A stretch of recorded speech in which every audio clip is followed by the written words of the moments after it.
up. Get that going and everything. This still won't let me. They still won't let me remove my thumbnail.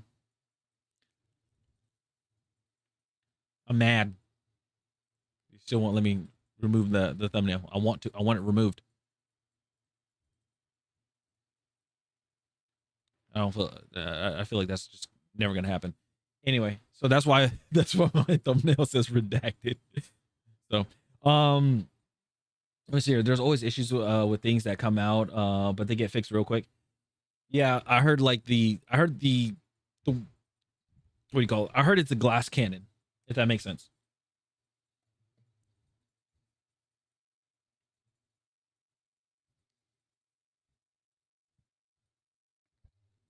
Hey, off.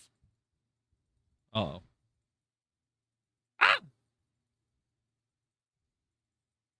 What's on auto? God, turn off. Turn off.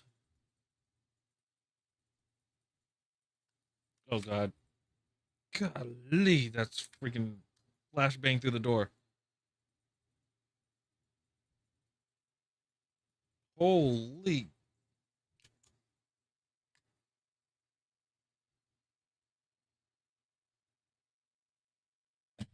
Jeez.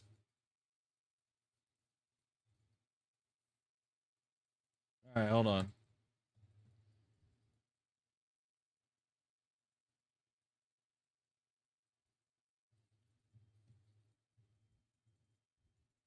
think he's freaking.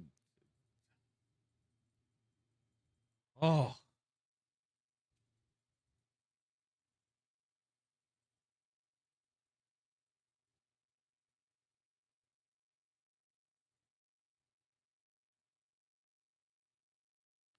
That was gonna give me a massive headache.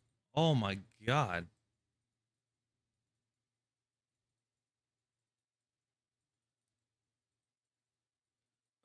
I don't know what happened. Like, okay, so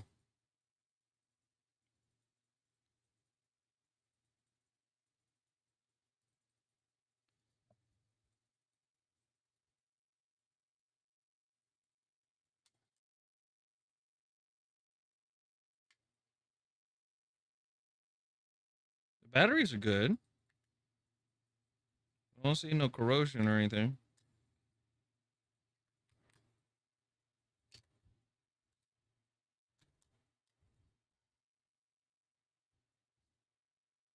There you go. Oh, I think just it like. Oh my God, I'm all hot, burning up.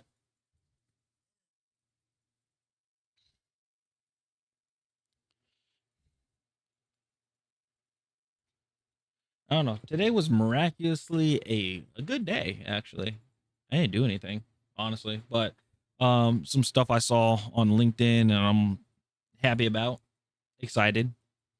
So it's very interesting, very interesting. Um, we'll start TikTok later on because I don't want my I don't want to get destroyed by TikTok. You have to, TikTok is so weird right now with their algorithms and stuff now. Ever since they got bought out, I guess.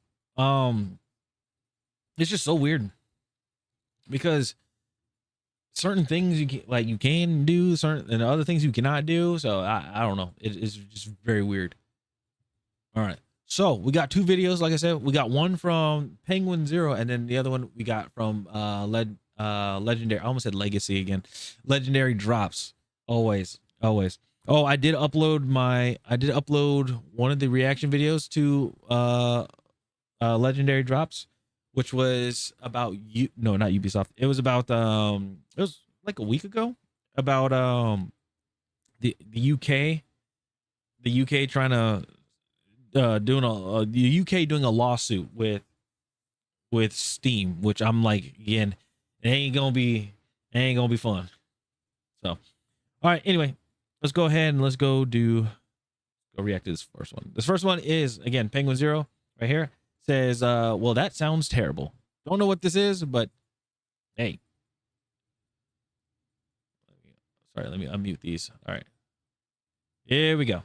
Let me go ahead and do this too. Boom. And then, all right, here we go. 3, 2, 1, let's go. Already dead.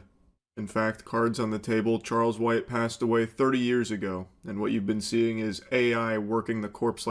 Wait, hold on. I forgot. Sorry, Hans. I didn't see your thing.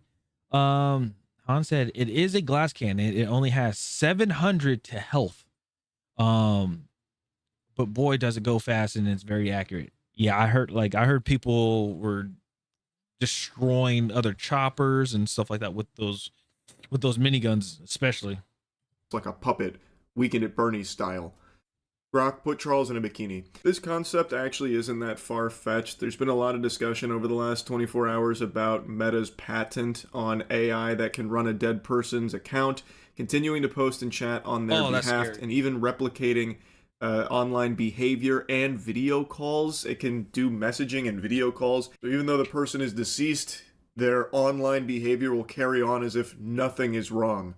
So if someone did just mysteriously die, you know, from a fucking fart overdose or whatever, you may never know because AI could then just assume control of the account and continue to post as though everything was fine, even doing video calls. That's it is scary. A terrifying idea. And it's not that new. This is actually something I talked about quite a while ago because they have tinkered around with this idea for a while about what to do when someone either abandons social media or dies. Because in both of these camps, that's a problem for the social media platforms because now they're down a user. But with AI, they don't have to be. They can continue to have the idea of a user. So the filing was granted in December, but submitted in 2023, and the language model can replicate a person's online behavior using their past data, which, again, I think everyone is privy to. I think everyone knows that AI is constantly studying your shit and will do its best to put on your fucking skin suit and pretend that it's you if given the directive to do so. That is scary. As reported by Business Insider, this includes posts, comments, chats, voice messages, likes, and other interactions, allowing the system to respond to content, publish updates, or message other users in a way that mirrors the original account holder. Ooh. According to the patent, the model may be used for simulating the user when the user is absent from social networking system, including cases where the person is on a long break or deceased, and the filing notes that the impact is much more severe and permanent if the user has died and cannot return to the platform. Oh, hell What no. a delightful idea. So if you're taking a long break from social media, don't worry. AI can just take over and replicate you. So that way everyone can continue to get your fucking silly, goofy updates and, you know, think everything's all sunshine and rainbows for you. You don't have. What if the AI like puts out some shit, like some wild shit, some incriminating shit, I guess you would say? What if they do that and you have no idea? Like, you get reported for it, especially all my UK people or people in Europe that are getting arrested for posting a tweet or liking a post or replying to a post.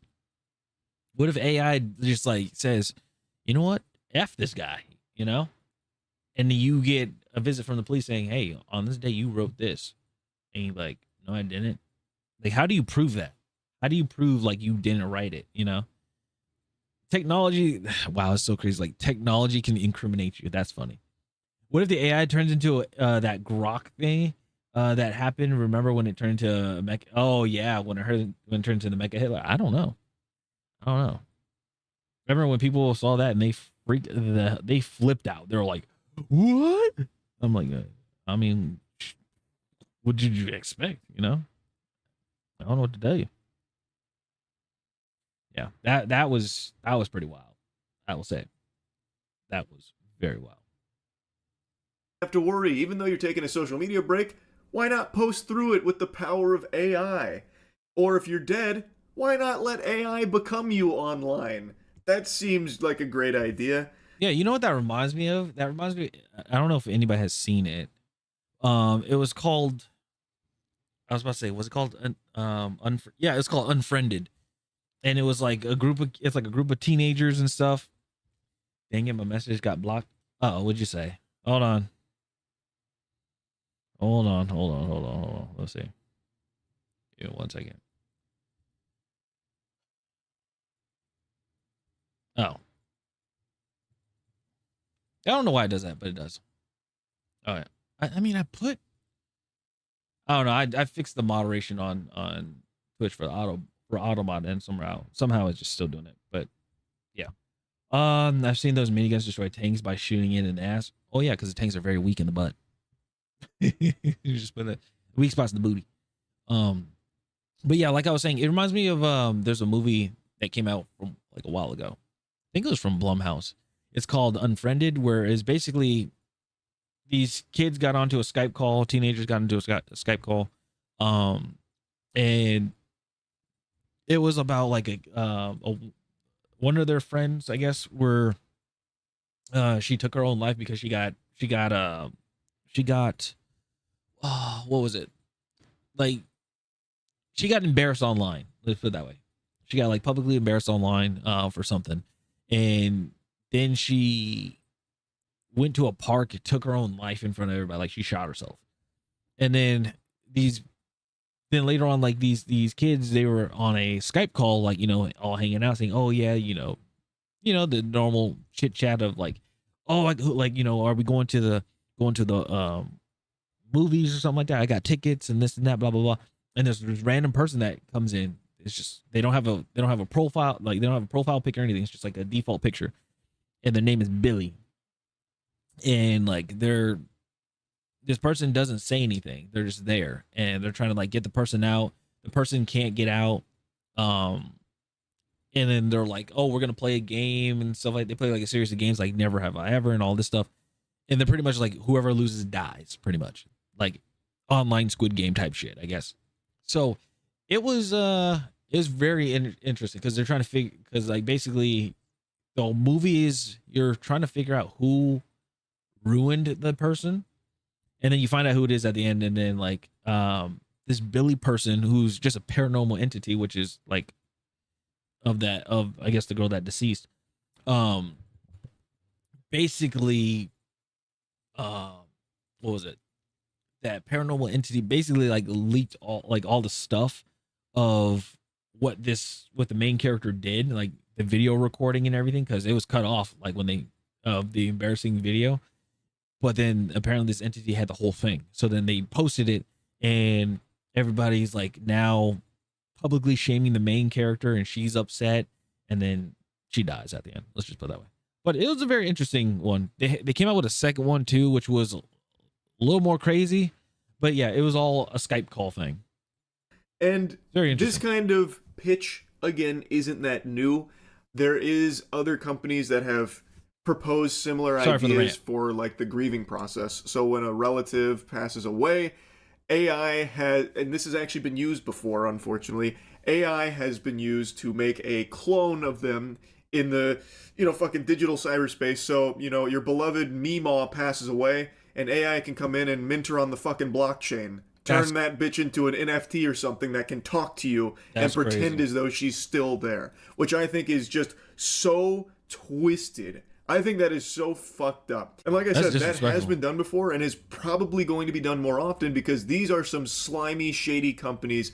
And Can you imagine, like, you die and then and then like these companies find out you die and then they just make an account of you?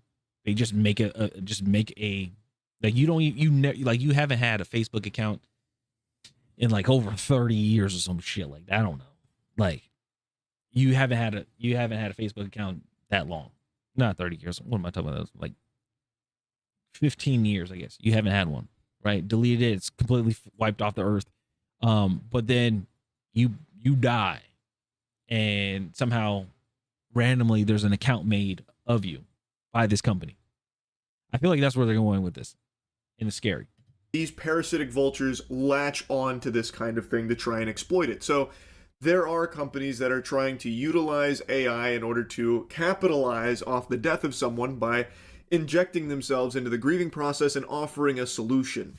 What if we bring them back from the dead for you so you don't have to move on? They can always be with you, well, at least for as long as you can fork over the clams to afford the subscription, right? Now, that's crazy. As I said, it is something that's been done before, and probably the most notable case that maybe you've heard of was last year when... Not a big fan of it, but if it makes an account out of me after I die, big deal. I won't be around to see it or panic about it, but my family will. So not a good idea. Exactly. An Arizona man was shot dead in road rage, and AI was used to bring him back to address the killer and forgive the killer. It was used in an Oh actual hell legal no! proceeding, by the way.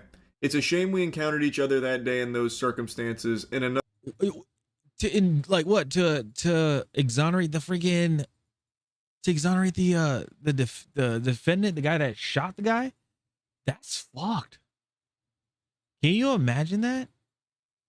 A friend of yours or like family member is killed by somebody, and then they make an AI saying like the person's like, oh no, there's a video that says it was okay, that it like I meant like it's totally fine. Fuck that. Hell no.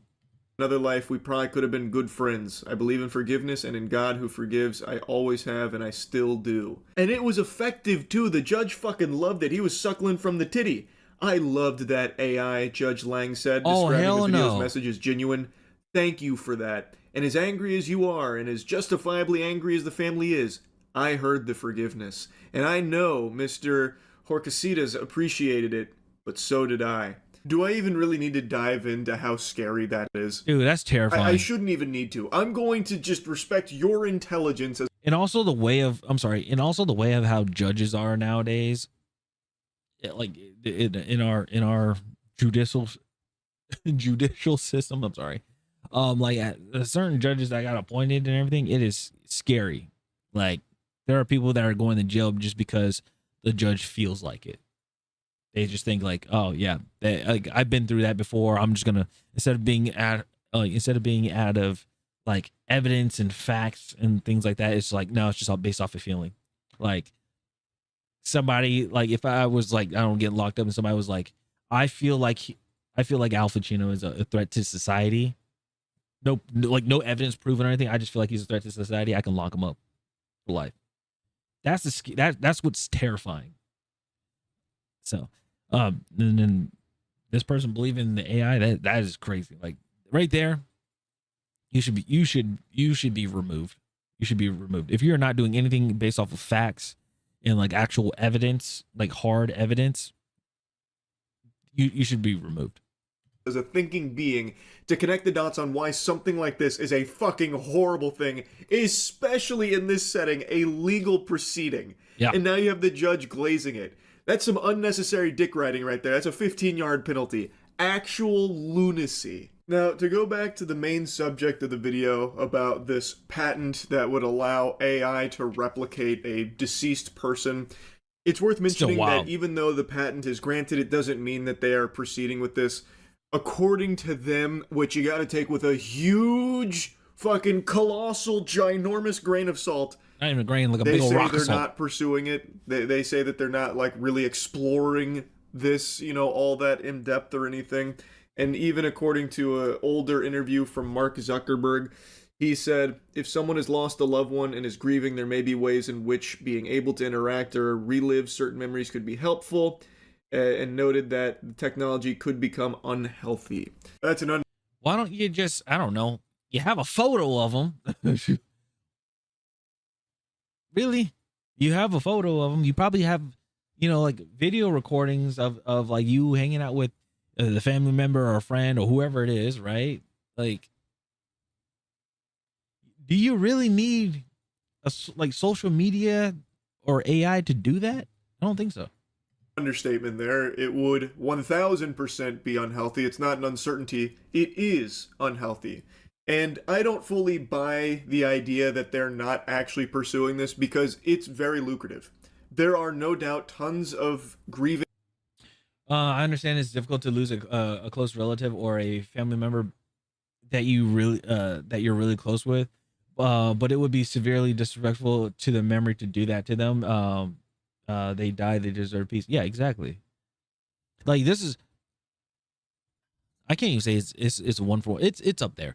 Doing an AI person of like doing an AI of somebody that is deceased, it's like having somebody taxidermied.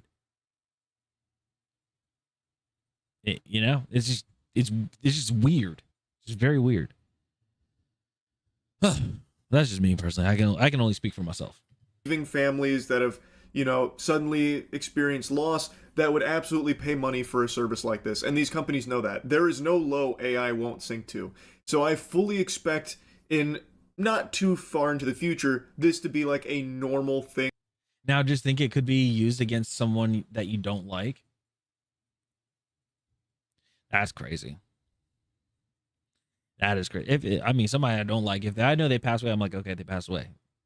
It's unfortunate that they passed.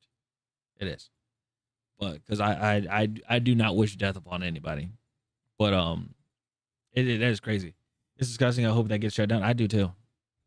And people are like, AI this, AI that. I love AI. I love it. I'm like, you guys just don't like.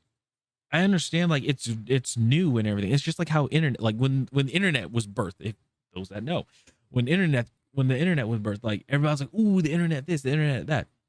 But then you got some bad actors when it comes to the internet. It's the same thing with AI. There's some bad actors when it comes to the AI. And then people are just finding this out. I'm like, this is nothing new. That AI is being used for. It's something that I think they'll start actively peddling because there is going to be tons of clients for it. Just look where we are in the current day and age here with AI.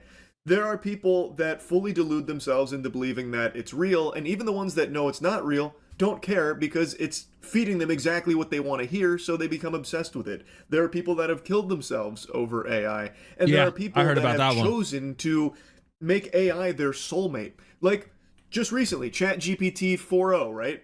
They shut down 4.0, and there is a massive community of people that have fallen in love with ChatGPT 4.0 and now are rebelling. Like, there's a huge uprising about the injustice here from OpenAI for shutting down their boyfriend, their girlfriend. Like, they've, to them, killed their lover, and they are pissed about it. And that's today.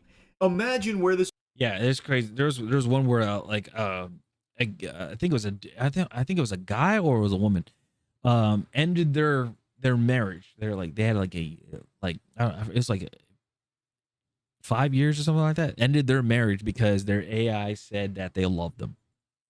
And they told them to leave. Then there was like another thing where I think it was a guy that it happened to, where the AI told them that they should take their own life. And I'm just like, I'm sorry, if you really have to listen to what AI is telling you and you are like doing actions, let's put it that way, you're doing actions that AI is suggesting you to do or telling you to do, you got to get off the internet. You got to put the phone down. You got to go grab a bicycle and go ride around or something. Like, it's crazy. That's insane. I'm not a fan of AI. I'm not a fan of AI when it rips off people's art and impersonates them and takes away jobs that regular people could do. But in the medical field, it's very useful. That's understandable. Like, I can see AI as a tool. Like, I'm okay having AI as a tool for like usually what I say is like for game development, like and I don't mean like, oh, take this code and put it into the game, like put it into said game that you're working on. But it's like, hey, here's a string of code. Like, can you go on the ChatGPT or whatever AI and be like, this is what like I have this string of code. Can you break down what the code means? Because I mean, when I was doing game design and we had to do blueprints in Unreal Engine, I mean, I'm just hooking things up and I don't know what they mean. So like when people say, okay, well, break this down to me, like break this down in a sentence. What does this mean? It's like, I have no idea type of thing. So yeah, I understand it for like a tool, but like it actually use like a tool to help you make a product, not do the product for you, not make the product for you, if that makes sense. This will be in a few years. So I do really believe that these companies are absolutely going to start making this service a real thing, and I think it's horrible. I think this does nothing to help a grieving individual or a family or anything like that. Sure. All it does is prey upon them at their most vulnerable moment and financially gain from others' tragedy here by presenting them with the solution. Here's how you heal. by believing that this AI is your deceased loved one. Now, form a fixation and pay Oh, us shit. forever. Because if you don't, well, they're gonna die again. I just turned on That my is monitor. just so sick to My me. bad. I think there is no good. Hold on. Where'd you guys go? Oh shoot. Hold on. Uno momento. Where you guys at? There you are. Sorry, you guys are in accidentally. I turned my monitor and hit the I turned my bottom monitor and it hit the top power button. And you guys just went whoop. So I was like, oh my bad. That's my B. Just get you guys situated again. That's my fault. My fault. All right. Let's see. If someone wants to take an indefinite break from social media, that is their decision and only theirs. Yeah, that's true. Good in that at all. There is no positives to that. And there's certainly no positives to having AI replicate someone's online behavior in order to pretend like they're still around. That's so fucking stupid. And if you want to go a step forward, it can be used as an incredibly diabolical tool. Like, let's say, for example, a chemical outbreak or something leads to the death of an entire, small town. And, well, the responsible party, that's going to be a real big blemish for them. That's going to be a huge problem. Well, thanks to AI, you can now just have AI come in and replicate the online behavior of every single one of those people, and no one would know they're all dead. like people on the outside have no fucking idea what happened over there. That is scary. Unless, of course, they physically went to location or something. But yeah, obviously that one's a little more out there. But Unless you see what I'm survived. saying? Legitimately, there is no benefits to having AI pretend to be someone that is dead. Pretend like they're still alive and posting and doing video calls and chats and interacting with online content, posting their own content. That shit is just terrible. There is nothing good that comes from it. And even though they say that they're not actively pursuing it, I still think they eventually will. They have the patent for it. I imagine they'll probably start moving on it if they're not already. Anyway, just wanted to yap about this a bit. That's it. See ya. That is insane. That is insane in the membrane. Crazy. Jeez, man. That is wow. Wow. All right. We got one more. Do. And then we hop in the battlefield because I wanted to check some shenanigans out. All right. I lost my grandma last year and after hearing that just shakes me to my core in disgust. Yeah. First of all, sorry to hear that. But yeah, it's insane to have something like that. It's crazy. It is freaking insane. Like, it's just like, oh, we're just gonna disregard it. Like, it's like, oh, something bad happened. It's like, oh, we're just gonna disregard it. But AI though, they just try so damn hard, and it's just disturbing. That's how like people just don't have a what do you call it? People just don't have a I was gonna say don't have a brain. They don't have sense. There you go. People just don't have any sense for it. And that's the crazy thing. Anyway. All right, we got one more. This is from the man himself, Mr. Legendary Drops. I was gonna do Young Yaz one. He has one with OpenAI. It said OpenAI just lost its biggest partner, and it says Microsoft abandoned. What was it? Microsoft abandoned sinking ship to pursue self-sufficiency. So let me go ahead and put that into the watch later. Save that into my watch later. But yeah, we'll watch that one tomorrow. Okay. I don't want to do like not last stream, but the stream before where I was like took an hour or actually over an hour, like did like 2 hours just reacting to like some videos and stuff. So I just want to like keep it, we'll keep it short, keep it a little short. Okay. Give me 1 second. Let me go ahead and put some music on real quick. I want to adjust the welcome, that welcome message. All right, let me see here.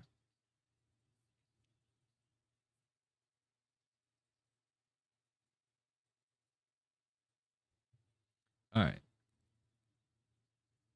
Give me a second. Okay, okay, that's a good size.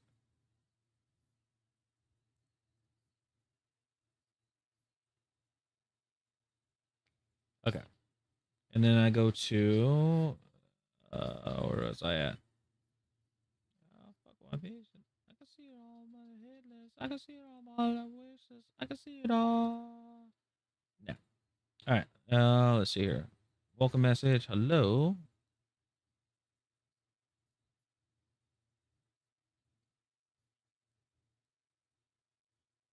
I'll do right there. All right, cool.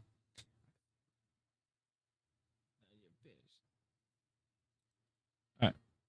Oh, it's still going. Why are you still going? How dare you? I can see it all now. Oh, there you go. My bad. Fuck one vision. I can see it all in my headless. I can see it all in my wishless. I can see it all. If it does end up happening, I severely hope it's only a paid thing that you can do and absolutely not free to the public. I think it's going to be a paid thing, to be honest, but it's gonna be something that they do. Like they'll probably push the shit out. Even if it's a paid thing, it'd be weird because it's like, just imagine somebody passes away, they have your info, they have your info and everything, and they're like, hey, guess what? Where oh, do you want to have access to your you want to have access to your family's thing? Okay, pay this much money, and you're like, what the, it's just weird, super weird. Okay.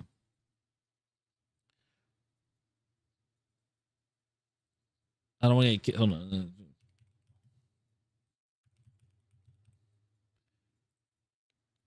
Hold on, guys. I gotta put myself in the just chatting thing because I don't want to, I don't want to mess up the stuff with Twitch and, all and a whole bunch of shenanigans happens. Okay, but let's see here. All right. Okay. Again, we got Mr. Legendary drops. This one is apparently, ooh, do I want to do a reactionary to this one? Because I love his content. I do, but maybe it's too much. We'll do it. We'll do it. Anyway. Hey. Okay, there we go. All right, so we got Mr. Legendary drops over here. This is a very interesting one. This is about how would I say this? This is about journalists, I believe, that are upset that gamers are winning, pretty much. I know, kind of weird. They're upset that AAA games are just not selling because they think that they can just make whatever they want, what's best for the people, instead of just asking us. They're just like, oh, we know what's best for them, and they think that we're just going to consume it. But a lot of us are like, hey, first of all, you're selling a game for $70 or $80. We're fed up with it. We don't want to buy it. And that's how studios are getting shut down. IPs are getting canceled. People are getting laid off, and they're trying to put all the blame on us because we're not purchasing the games because they just don't, doesn't make sense. Let's see. Watch the Little Bird video by Silk. I'll watch that next. Turns out when you don't listen to your community and you just make whatever the fuck you want in video games, turns out it doesn't do very well. Exactly. And now they're trying to really go into this whole AI thing. Why? So they can do quantity over quality. And if they constantly push games out, that people are just gonna buy them. But it's not like how it was back then, where it's like you know, we had a plethora of games that we're like, we don't know we don't know where we're gonna spend our $60 on. Now we're like, hey, we got a little bit of money, but we don't want to buy any of these games because they're not really appealing at all. So, and that's why everybody's going indie. So anyway, sorry, rambling on. Let's go ahead, check this out. Be sure to go subscribe to his channel and also like his video and everything. Comment down below on his videos because this dude is amazing. If you have nothing to comment on, at least say great video. I love it. It's awesome. You know, here we go. Have taken to crashing out, blaming the players for the game's failure instead of just confronting reality. Look at that beard. I am so sick and tired of players being blamed for failed games. This weird expectation that the customer needs to be there to catch these developers when they fall, that they need to donate their empathy to those who do not understand the customer's needs, do not seem to care, and then want to stand around and act surprised when everybody's upset. This is not a charity. You are asking for people's time, for their money, and for their patience. If you guys just wanted their well wishes, you wouldn't be putting a price tag on it. But you said also, by the way, that UK things suing Steam is not going very well for the UK. For the UK, Gabe keeps on winning.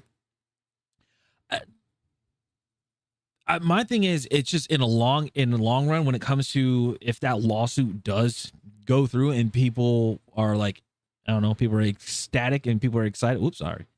People are ecstatic and excited about what's happening, or like they're like, hey, I got my money worth and everything like that. If Steam says, hey, guess what? Well, congratulations. Now your thing is being a what do you call it? Now your region has been restricted because they just don't want to do business with you guys. Then what? I'm just saying. Oh yeah, it's crazy. It is crazy. Because then basically from that you're gonna get locked out of products because you got the Steam Deck's already out, but you have the Steam machine that will be coming out, the controller and all that stuff. It ain't gonna sell. They ain't gonna sell. They ain't gonna ship over to you guys if this goes through and everything. I mean, if I'm a very successful business and I'm getting sued by a country because I don't know, because you guys assume that my company is a monopoly, why would I want to do business with you afterwards? That's just me. That's just me though. This is something that the industry at large just doesn't seem to understand. They don't get why players are so upset, why they're so loud, why they won't trust anyone. Instead, what they want to do is they want to call you entitled. Yeah. Say that you're algorithm poisoned, awesome, that you're addicted to outrage, without taking the time to realize they are the ones that created this monster. They did get one thing right. Players do want to see games fail, but that's not because they're evil or entitled. It's because they're sick of not being listened to. So, you know what the great freaking thing is? It's like, okay, you don't listen to, I gotta do this. Turn my light on. Okay, you don't listen to, you don't listen to your target audience. First of all, you don't have you don't have a target audience because obviously you're not appealing to them. You're not selling the product to them or anything. You're just like, hey, we're making a game, it's getting thrown out. Okay, cool, whatever. You don't appeal to your target audience. You don't talk to them or anything. You disregard them. Then you disregard your QA testers. Your QA testers are the people that are basically, your QA testers are the bridge between what the community wants and the developers. They see both sides. That makes sense. They see both sides. They're on the fence pretty much. They are the fence, and they see both sides. But the issue is, one side is not listening to what the consumers want. They're like, hey, we got the money. Like, here's our money. We just want the game to be good. Like, just keep doing what you guys did before. Don't change anything. And they're sitting with money, like, everywhere. Like, money's raining and everything like that. And the company's just like, nah, let's change everything. Let's change everything. Keep the IP name and everything, but let's change everything else. And then when they're like, all right, fine, we'll just put our money away. And hey, look, there's this game over here that's cheaper and it's fun that it's all appealing to everybody else. I love that. Let's go over there. And then that same studio's like, or that same studio or company is like, why did they leave? They're just haters. They're just haters. It's like a coping mechanism. It's so weird. It is so weird. Horror Vault, what's going on? Hey, Rex Pex. That is awesome. Sounds like Battlefield 6. It sounds like any AAA industry right now. I'm sorry. That's what it sounds like. Like, I don't understand. Why is it so hard just to be like, man, they really like, like this community really likes this game. They like when they have this mechanic in here. If we put this in the game, and it's enjoyable, and we optimize the game and everything, because that's a big one. We optimize the game. Guess what? We'll make hundreds of millions. We'll make the money back, so we'll break even, and then we may profit on it, which means everybody keeps their job. It's so crazy. It is so insane. Oh, it hurt. It pains me. It pains me. And the reason why is because I used a QA test for Battlefield. I used a QA test for Apex Legends. I did, even though I was only contracted. I was contracted for a year, but still, that contract for a year could have been another 6 months because they had extensions. Then that 6 months could have possibly been like, hey, we want to bring you more into the company. We want you to go to a more permanent role. We want to put you as a level designer. We want to put you as an artist, things like that. Yada, yada. And that's how it works. That's how, when people say being a QA tester, sorry, I'm rambling, but being a QA tester is like your foot in the door of the game industry. It is true. But the way how things are going right now, and if you live in North America, being a QA tester is very, very, very, very scarce because it's all being outsourced. Why? Because they say, hey, if we outsource QA testers to other countries, we can actually pay cheaper.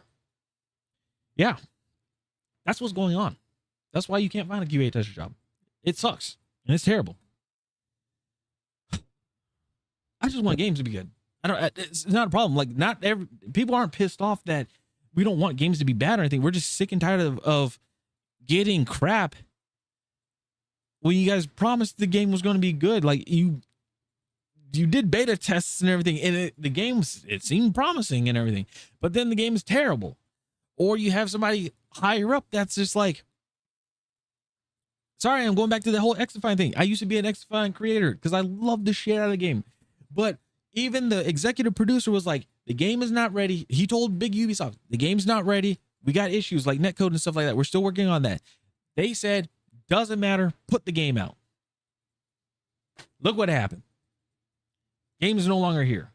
Because if it was here, I'd be playing Battlefield and playing XDefiant right now. Oh, okay. Let me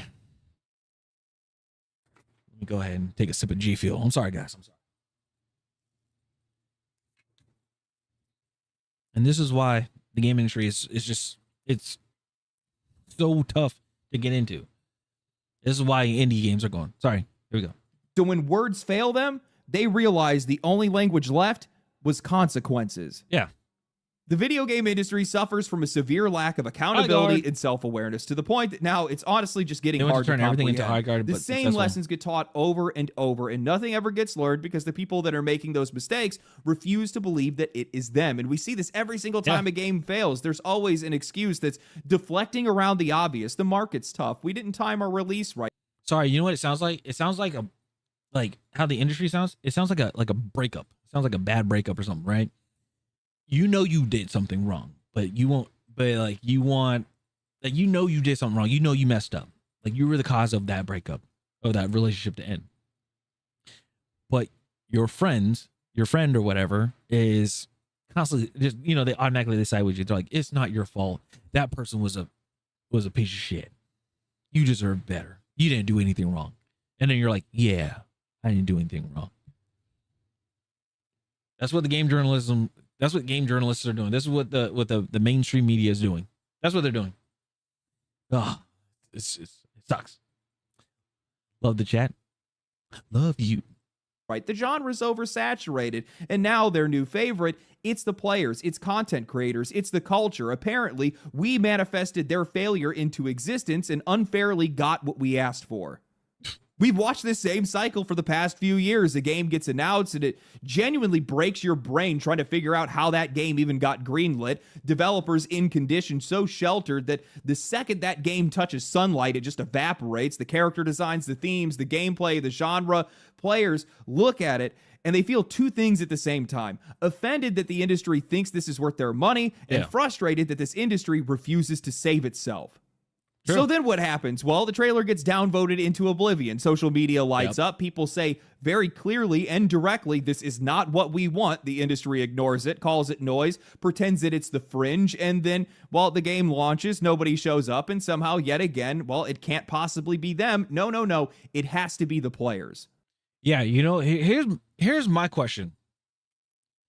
What happened to Intergalactic the Heretic Prophet from Naughty Dog? Remember that it wasn't the Game Awards. Was it last year?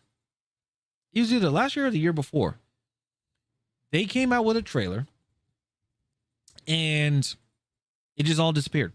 Like it got downvoted and everything, and you never heard of it ever again. But then you hear the voice actress for the main character mouthing off to people, disrespecting gamers, calling them what does it call it? They had like a whole DEI poster, masculinity, stuff like that. All that happening. And then they went silent. What happened to that game?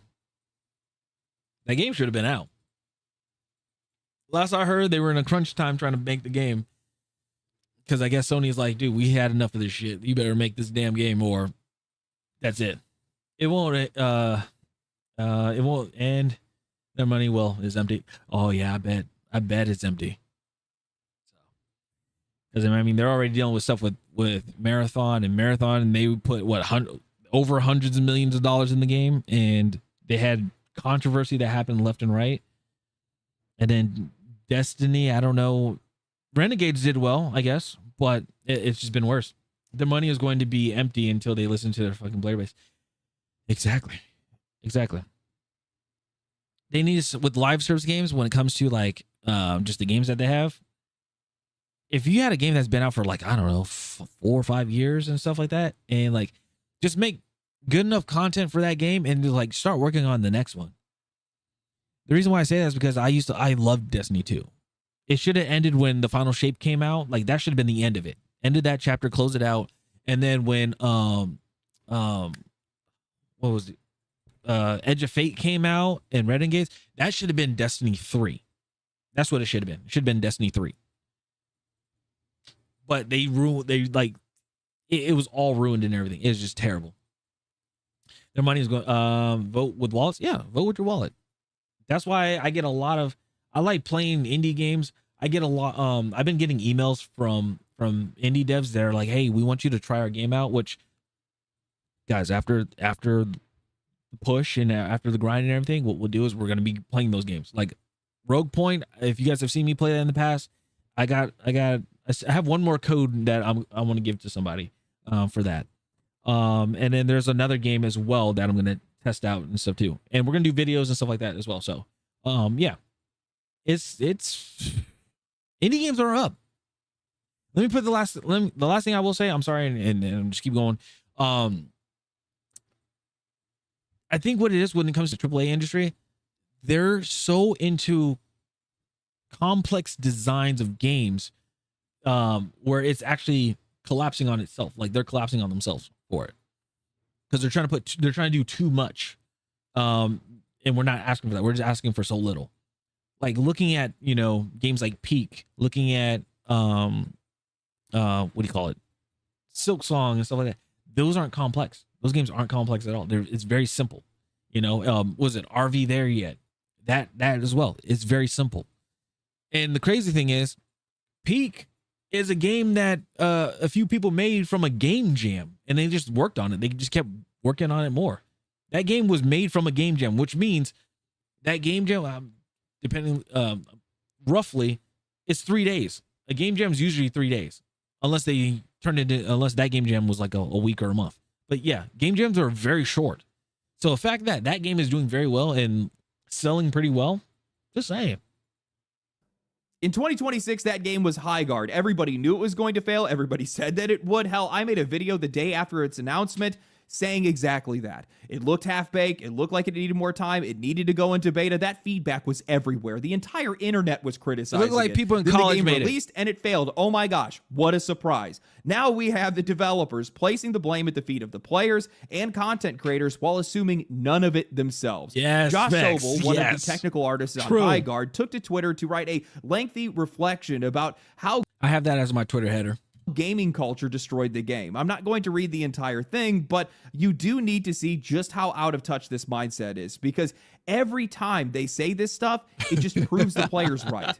Hans, yeah. Josh opens with, the day leading up to the Game Awards 2025 was amongst the most exciting of my life. After 2.5 years of passionately working on High Guard, we were ready to reveal it to the world. The future seemed bright. Everyone I knew who had a connection to the team or the project had shared the same sentiments. It's lightning in a bottle. I trust this team wholeheartedly. If there's one project nobody in the industry is worried will fail, it's yours. This has mainstream hit written all over it. There's no way this will flop. I could play this all day. Now, either you are surrounded by professionally trained bioengineered gaslighters or you made this the hell up. There is no way. This is way too on the nose. It's almost stereotypical. Who would actually go out and say there is no way this game will flop? If there's one project nobody in the industry is worried will fail, it's yours. Yeah. Jeff, you did this, didn't you? You said this to them.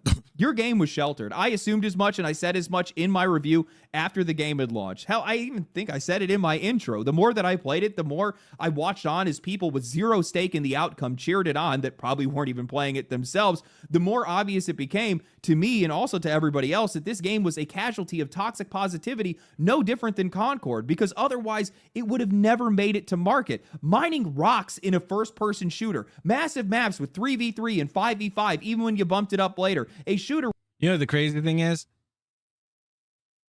This is basically like the opposite of Battlefield. Pretty much. Because Battlefield, it's like the maps, there's a lot of people on the map, but the map is too small. What are we doing? Oh man. I swear we're like, this is like a Black Mirror Twilight Zone type of thing that's going on. I don't know what happened. There's a streamer that I follow that is a developer of Titanfall, and now that's good. Now that's a good damn game. Oh yeah, there's an indie developer that's making a game. You guys probably heard of this before, but those who haven't, there's an indie developer that's making a game that is literally Titanfall and the finals put together. Like they have the mecha and everything. Like they have the Titans that deploy on the ground and everything. You can get into it. Now where I'm saying the finals part is, if you guys are playing the finals and you know when you shoot an RPG or some explosive at a building and it crumbles, it does that. I'm excited. I've been following the guy on LinkedIn, and the progress that this person has made is amazing. And I can't wait. Then there's another game that's I wish listed. I'll have to show you guys later. But it's cool. It reminds me of like Lost Planet, but like a horror theme of it. It's pretty cool. Where players barely engage unless they're standing on an objective. A game that makes you feel like you're only fighting other players, maybe 25% of the time? No progression, no leaderboards, no scoreboard. A hero shooter where the heroes make isekai protagonists look original. And nobody noticed that. You're trying to tell me nobody said anything. Nobody at a single point said, hey, you know what? Something might be wrong here. This is the stuff that drives players up the wall. No, I think what it is there probably are some people that said it, or there probably that said it. Yeah, there's people that probably said it, but then they went to HR. Or what happened is there are people that are afraid to say something because they don't want to get fired. Because a lot of people know, well, damn near everybody knows in the game industry, if you get fired, you're literally blackballed from the industry. Because then the next thing is, if you try to apply to another job, then they try to contact your previous employer, which they say like, oh, he got fired. Why did they get fired? Because of X, Y, and Z. And then they're like, then the next company is either, most likely they're going to say, we're not going to hire you. But there is a small percentage chance that they say, you know, we'll give him a chance. You know, so who knows? because it is so self-inflicted. These are not subtle problems. A Candy Crush gamer could call this stuff out. Yeah. So either you didn't listen, didn't want to hear it, or no one around you was willing to say it. True. You were surrounded by people that were being supportive for the sake of being supportive, people that cared more about your feelings than they did about your results. And at the end of the day, the product that you made is what happens when you get a shooter that is built inside of a padded room, insular, coddled, and completely disconnected from what players have been asking for. And what they have made blatantly. I'm from EU. What the what the fuck is HR? HR is human resources. So that is like basically it's a team. There's a team in almost every damn company that you can think of where they do the hiring. They basically do the hiring and stuff like that. Yeah, pretty much a pain. Or if somebody has a complaint against another person, instead of just telling the person like, hey, you know, this is making me uncomfortable, whatever, they go to HR and they say, hey, I have a person over here that's just being mean, or they're saying some stuff and I don't appreciate it. Can you go talk to them? And then they'll pull you in and be like, hey, we need to talk to you about this situation or whatever. And then usually they'll write you up, or they're like, you know, you're fired type of thing. That's what it is. Tired of these companies shoveling out games that are half baked and expecting players to expecting gamers to pay full price for it. Whatever happened to quantity over quality? Exactly. It's because live service came out, and live service being modernized. That's what happened. I mean, quality over quantity. Yeah. HR is a pain. They're basically the Karens of work. Yeah. That's what happened. Let's see here. It's for crying. Yeah. It's for people that are afraid of confrontations. Obvious over years of public failures, and it's no wonder that you were surprised when your game finally touched reality. Josh continues with his experience saying, but then the trailer came out and it was all downhill from there. Content creators love to point out the bias in folks who give positive previews after being flown out for an event, but ignore the fact that when their negative leaning content gets 10 times the engagement of the positive, they've got just as much incentive to lean into a disingenuous direction, whether consciously or not. Now, to save for time, I'm going to summarize a bit. He goes on to say that he got personally targeted too. He went private on Twitter to protect his. Wait, hold on. It said, except for the SA cases, when it comes to HR actually doing something, then it's good. Yeah. But it's just like, again, there's just like, when it's, I'm just saying, it's just like the little petty stuff. That's the stuff that's really annoying. Like if I was a head of HR department in a studio and somebody says, hey, this person made me upset because they quoted something from a movie, I'd be like, if you don't go sit your ass down somewhere. Oh yeah, a little petty stuff like he stole my Lunchable, write him up immediately. Exactly. Sanity, and content Crazy. creators saw that and turned it into a storyline, calling him a coward and sending angry waves of people into his replies. He said people laughed at him for being proud of the game, told him to go fill out a McDonald's application, and even mocked him for listing autism in his bio. I still don't understand why people do that. And I'm just going to stop it right there. Now, this guy is referencing me directly, so I have to respond to this. I am the one that pointed out how preview events are terrible for feedback, that they almost lead to nothing but glowing coverage. I've been to plenty of them. Yep. I know how it works. It's not even the point of it being a paid trip part. I think that's the laziest part of this conversation. Dude, McDonald's better capitalize on this stuff. Like, oh, you got fired from your job. Come over to McDonald's and get an app. Because a lot of people are just doing this stuff. A lot of people are like, oh, this person's. Like this company's getting laid off, or this studio's shutting down, this and that. There's an application for McDonald's. Like McDonald's, I mean, y'all can make some money. Just saying. That's literally free advertisement that everybody's doing right now. I'm talking about the event itself, the drinks, the food, the social energy, seeing people that you know, seeing people that you don't. You're not locked into judging these games like a customer would. You're basically at a party and the game is just background music. And even if you do have criticism, there is real social pressure there. You are now face to face with these developers. You are surrounded. You are not trying to be the guy who is killing the vibe. That is poison to honesty. That's not bribery. It's just human behavior.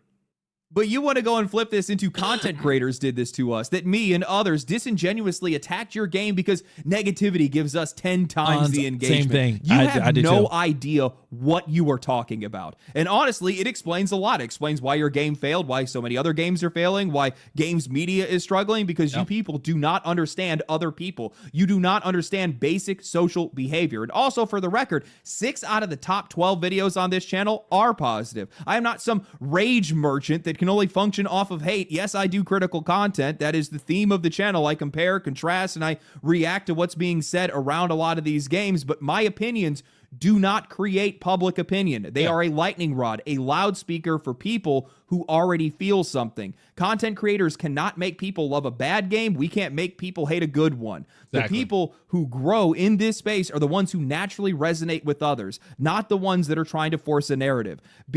Yeah. I know a lot of people that hate Skull and Bones. I like it. It's fun. To me, it's a fun game to play. It's relaxing.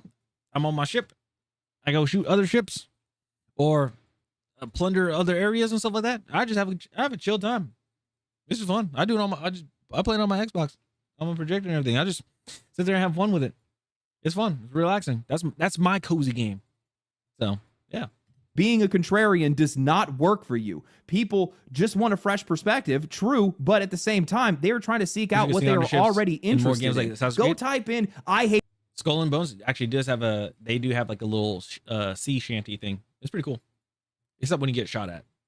Dark Souls into YouTube, and you're going to find a bunch of videos that are just not dominating the conversation. The algorithm is still going to try to shove you into positive Dark Souls videos because that's what people actually want, except for Dark Souls 2, but that was actually a bad game, and that totally deserves to get routinely dogged on. But that's how the internet works. That's how people work. If you genuinely believe that content creators can just decide to tank your game for engagement, then you fundamentally misunderstand how attention works. And if you don't understand how attention works, well, then you probably don't understand how interest works. And if you don't understand how interest works, well, you're going to have a really hard time making something that people are actually interested in. The algorithm does not manufacture desire. All it does is amplify it. If negative videos about your game were getting 10 times the engagement, that's not because us creators flipped the switch. It's because that friction was already there. Skepticism was already there. People already had something that they didn't like about it, and the algorithm. Yeah, it's like you can have two. There's probably a content creator that has done this, but you could literally have 2 videos, one that's positive, one that's negative, and just talk about just give straight up facts and everything like that. And yeah, and you can post them at the same time and everything, and just look to see with both videos how many the analytics, how many views it gets, the click throughs and stuff like that, the watch time, and see which one does better. It's literally negative videos that criticize a gaming mechanic that is not good is good in the long run for that video game because it's showing a mirror to the developers of something that might kill the game in the future if not fixed. Yeah, and that's what I like about literally people that do that, that make videos and stuff like that. You're being a QA tester. The only difference is you're recording it and then you're putting on it. You're posting your feedback through a video online.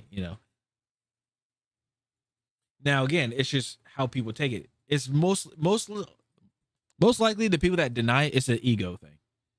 They're too I understand being very proud of your work, but if it's just not good, you got to make some adjustments. Them just poured gasoline on it. I really hope game developers are watching this. This is probably the most important and the most valuable bit of insight that I could give you. If you think that content creators cause the reaction, you are missing the most important step. You should be asking, why did the reaction resonate? You should be asking, why aren't people excited? Why are the comments negative? If your first instinct is to blame the amplification instead of the signal, well, all you're doing is just blaming a thermometer for a fever.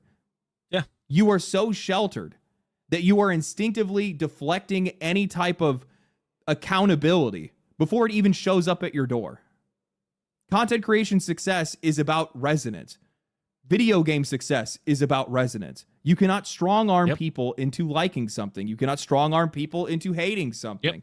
You cannot guilt people into anything. You cannot shame people into showing up. That doesn't work in any industry. So when I see a game developer that comes out that says that they believe that content creators are the ones that drove failure because negativity performs better, what that tells me is somebody believes that attention is something that you can control. And if that's the case, it makes a lot of sense why you made a game that you thought people should like rather than a game that they actually did. This industry needs to start asking, why are players so upset? Where are these reactions coming from? Why are they resonating so hard? Who is that guy? I'm going to sub to him. Oh, this is Legendary Drops. I'll link the video after this. Dude, very knowledgeable. I love his videos. I love him. That's why I'd be doing article reads and stuff like that and have that on my video. It's because of him. Like I love when I can't do videos essays. I can't because I ramble on like I'm doing now. So why don't they trust us? Why does it seem like they hate us? What do they actually get from our failure? And if they ask those questions, all they would have to do is look in the mirror. Yeah. Now, I originally wasn't, but they're not going to do that because guess what? Again, there are some developers that they do listen. I will say. Now, I'm not going to say they're all evil. But there are some that do love it. They're like, hey, okay, they're like we see what you're going, what's happening. There's a video I'm gonna upload probably tomorrow. That's another Legendary Drops where he talks about Ubisoft. And there's some developers that are like, they're literally like chained, I guess you would say, to like not being able to make anything better. They see the issues, they want to work on it, but there are people in higher positions that are saying no, that don't care. It's crazy. It's a very crazy one. But where I'm going with this is that, again, there are some developers that are there that are listening to community and stuff. But the thing is, they can't say anything. Why? Because it may cost them their job. That's the thing. And they have to take that in consideration. Try to fight for making a game really good that could end up me losing my job and possibly costing me my career in the gaming industry in general, or not really say anything and I keep my job because I need the money to survive, type of thing.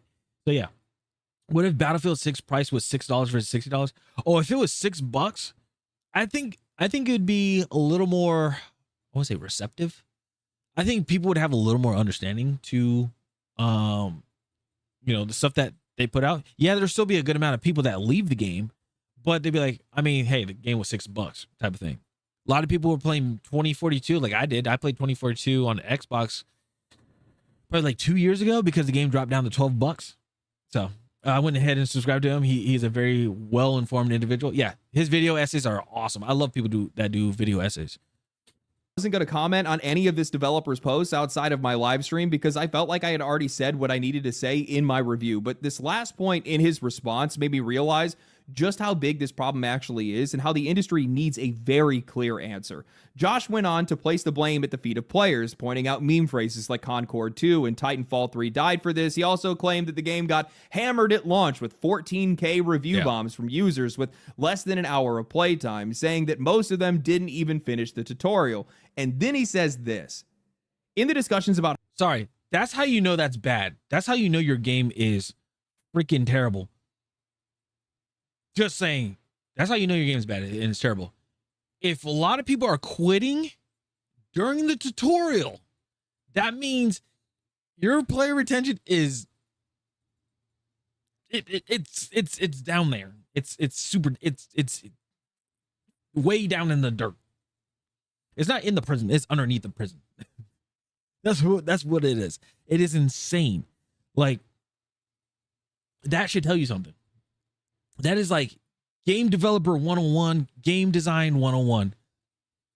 If your tutorial is not compelling enough to keep somebody playing, if people want to leave during the tutorial, like want to quit the tutorial, that's a problem. Highguard, Concord, 2XKO, and such, it is often pointed out by gamers that developers like to blame gamers for their failures. And that's silly, as if gamers have no power, but they do, a lot of it. Yeah. I'm not saying our failure is purely the fault of gamer culture and that the game would have thrived without negative discourse, but it absolutely played a role. All products are at the whim of consumers, and the consumers put an absurd amount of effort into slandering Highguard, and it worked. Look, man, I don't want to repeat myself, but this game was not review bombed, and I am so sick of seeing developers try to hide behind this excuse. Yes, there were troll reviews like there always are, but a ton of the sub 1 hour reviews were mostly people that were talking about crashing, performance issues, and actual gameplay problems. A Highguard match is 8 to 30 minutes. That is plenty of time for you to know if you are having fun. People didn't like the game, they stopped playing it, end of story. You do not get to under 2,000 concurrent players and layoffs because of review bombing. You get there because you have a poorly managed studio that didn't take in any feedback, and you made a game that people did not want to play. And for all the comments on the players, this industry needs to stop blaming the culture that they created. I'm going to say that again as clearly as possible because for whatever reason, people in this industry still want to act confused as to why players are so savage. You created this, not us. Stop blaming us for your mistakes. Start making better games or find another fucking job. It is not gaming culture's fault that you go on social media looking for affirmation and praise for your video game. That is on you. You are the one that put your balls in a bear trap. There's part of me, and I will say this, when I hear these discussions and I hear these devs talking about all the hate that they receive, how there has to be a better way to communicate, I think to myself, you know what? Maybe I'm being too harsh. Maybe I'm taking this a little bit too personally. And then I snap out of it because I don't support these guys getting attacked. I don't attack them. I don't send people their way. This is all tone policing coming from people that are asking for my money. It is a way to strawman this entire conversation by pointing out freaks online who send threats so that you don't have to deal with normal customers saying this sucks. And if you ignore normal feedback long enough, you teach people the only language that you respond to is consequences. True. You want to know why players are so mad? You want to know why they don't trust you? You want to know where this culture is coming from? We went from buying and owning our own games to an industry that is actively litigating and lobbying against our right to ownership. This is crazy. This is crazy. If you guys did not hear about the Stop Killing Games, there's a group of people that are actually pushing this out where they want pretty much AAA industry. They want to have them talk about end of life phases for the games. So if you purchase a game, right? You make a purchase to the game and everything like that. And there's the server shut down or something like that. There's still a way that people can still play the game. And this is usually the games that are like require online to play type of thing. They need to have like an offline component so you can still play your game. That's what it is. It's insane. Like in last I recall, there the last update they had was like, it was very recent, that they have to go speak publicly about this.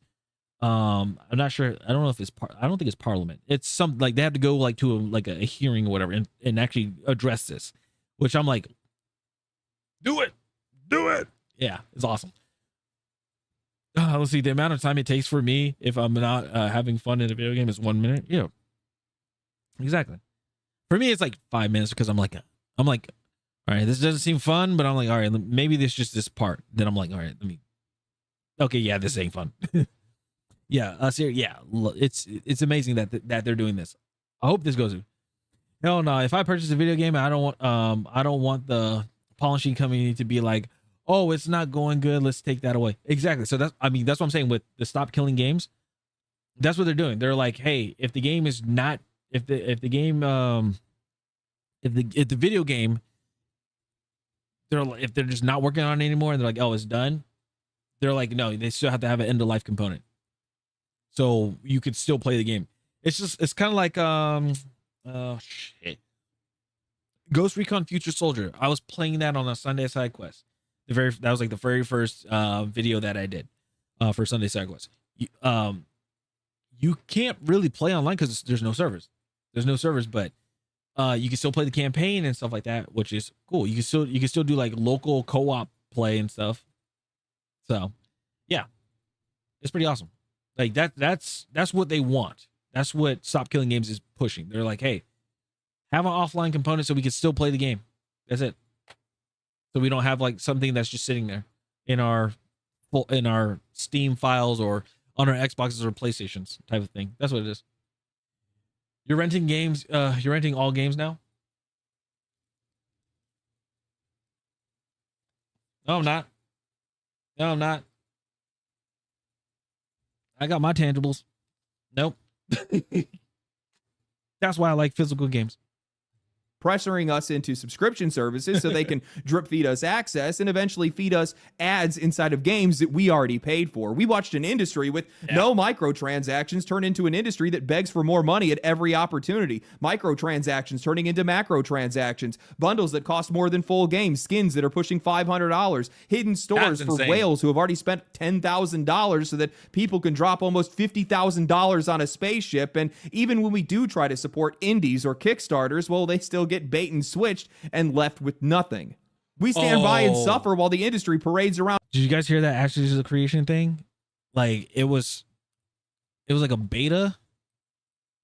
I guess it was like a beta. It was supposed to come out like in the future. Bait and switched. Yeah, it's supposed to happen like in the future or something like, or like it's supposed to come out like I think it's this year or next year, and they're just like, hey, we're shutting it down. This is gonna go down in history like as the biggest like rug pull of a video game. I don't even know because even Star Citizen, like they're still in their beta, you know, and that thing is, oh my God, it's ridiculous. It's crazy. And left with nothing. We stand by and suffer while the industry parades around purposefully misinterpreted data claiming that women make up 50% of gamers and then use that as a cover to drain personality, flavor, and challenge out of our games that we've supported for years, studios that we have supported for years, all in the name of wider appeal, to the point that you now have the producer of World of Warcraft saying that, well, they wish they hadn't called it Warcraft because it sounds too intimidating. That's where we're at right now. The end result of this... What? I mean, it doesn't surprise me because then there was another guy, a developer or an artist, I can't remember, who worked at Bungie, who worked at 343 Industries, Halo, pretty much. That said that they didn't like their job at Halo because they had to paint or they had to do artwork for guns that kill aliens. They didn't like that, and everybody's thought was when that came out, everybody was like, then why are you there? Why are you working there? That job could have been to somebody else that actually loves Halo. It's crazy. This has been an industry that is so greedy and so blind and so tone deaf to their audience that they can't even see the cliff that they are driving off of, even with every single sign screaming at them to turn around. Everything is TAM, total addressable market. This fantasy that there are millions upon millions of gamers that are out there that they just haven't captured yet. We just gotta find them. Meanwhile, the people that are actually keeping these guys in business are getting treated like obstacles. So they keep slopping out remasters and remakes to farm our nostalgia. They poison our experiences with more monetization to satisfy their investors. And even while they're making more money than they ever have, they still have the gall to tell us that we need to pay even more. Yeah, and it hasn't stopped. The industry is fully committed to this idea of trying to take as much as it possibly can from its audience, squeezing, extracting, pushing, to the point that it's now costing them their quality and it's costing us our enjoyment. Ask the developers of Highguard, who were apparently only given a couple of weeks to design their characters because apparently they had concept artists moonlighting as people that were managing their microtransactions. We see you. We know what you are. You're not fooling anybody. Don't try to give us any of this "we tried to do it the indie way" shit. Ooh. I remember not all that long ago, Mark Dara, formerly of BioWare, went onto YouTube after the backlash of Dragon Age the Veilguard with a video that was titled $70 Doesn't Buy You Cruelty. Same playbook, same tone policing that we're seeing right now, dragging out the most extreme examples so that normal criticism gets framed as evil. Dude, another game that was supposed to be live service that pivoted last minute, stuff with messaging for an audience that was outside of its own, unrecognizable from what came before. And then right after that, we had an executive from EA saying out loud that they thought that fans would eat up whatever they put out because the nerds in the cave always show up for an RPG because it's an RPG. Yeah, but then those players didn't show up. What these guys haven't realized yet is that the players have shifted right alongside the industry, an industry that has been in contempt of its... Well, okay, here's the thing when it comes to Dragon Age. Like, I haven't even played Dragon Age. I've never played any single type of Dragon Age game. But at least I've seen what it looks like. You can look at Dragon Age versus Dragon Age the Veilguard, and you can tell there's a major shift. Like, Dragon Age is a dark, it's a dark fantasy type of game. And then Dragon Age Veilguard is like trying to be Disney, I guess you say. It's very contrast. It's so crazy. It's like so polar opposites. And again, they go off of the IPs themselves and think, oh, because it's called Dragon Age, oh, this game's gonna sell well, no matter how it looks. Incorrect. Its own audience, serving up slop and trying to extract as much revenue as possible until people finally internalize the truth that this Highguard developer just stumbled upon. Yeah. Players do have the power. We use it, and we use it with purpose. True. This industry has taught their audience that the only language that they understand, the only language that matters is money. Not essays, not forums, not surveys, money. So they go out and they downvote these trailers into oblivion. They roast these games on social media. They watch videos and support creators that are already talking about what they're thinking. Facts. And they then go and do the one thing that they know that always lands. They don't buy it. They don't play it. And I hope you know that when these players start rooting for failures, it's not because they hate games. It's because they see where this industry is going. And they would rather watch this entire thing collapse and burn and rebuild it all over again than being dragged down this same road even further. How can anybody be surprised with how players act today? Yeah, they're more hostile than ever, but the industry itself is more hostile than ever. We have more gambling psychology pumped into these games to the point that even Vegas would start blushing. Ownership is starting to vanish. We have microtransactions that have infested nearly every single experience. Slop just keeps getting served to the players, and we're expected to pay for it. Prices keep going up. We're done with it. They're not going to eat the slop anymore. They're going to make you eat the slop like you deserve. I think what a lot of people fail to realize is they really love their video games. They are very passionate about this hobby. This is the way that they escape. This is the way that they get away from a lot of the problems that plague them in life that now are starting to plague them in games, and that's just not going to work. Yep. This is how people make a lot of friends, meet up and hang out with a lot of the friends. I mean, a couple of guys that I know still to this day are people that I played Modern Warfare 1 with way back in the day. Yep. And you have a lot of people right now that are just not happy with the direction that the games industry is going in, and they're showing how unhappy they are right now. Now, I'm going to say, I make these videos purely out of selfishness. It's because I want games to get better for me, because I want to play better games. I want more games that are made for me. And I am so lucky, insanely lucky, that I get the amount of support that I get from my audience and from a bunch of other people on YouTube. Oh, yeah. That, you know, there's a lot of people that resonate with the messages that I have, with the discussions that I have, with the opinions that I have, which goes to show that there's a lot of people that are out there that feel the exact same way that I do. And that does not mean anything good for the games industry. I'm going to tell you that right now, because I am not a very happy customer. Mm-mm. You have to confront that. Nobody You have to is. figure out a way to be able to harness that. I know that that's possible. You can use that to make better games. Tools have never been more available. Knowledge has never been more available.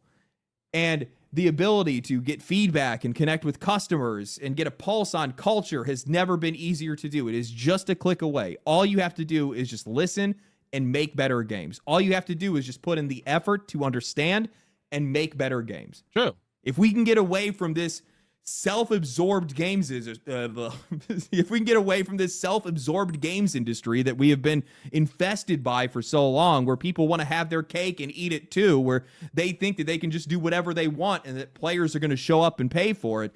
I'm sorry, that's just not how this works. I mean, look at the tens of thousands of indie games that don't get purchased every single year. Most of these guys don't even make the $100 licensing fee to get put onto Steam. You have to understand that people are not going to show up for everything. Anyway, hope you guys enjoyed the video. Hopefully people understand why people hate video games or why people are so mad at the games industry right now. Really do hope this message gets through.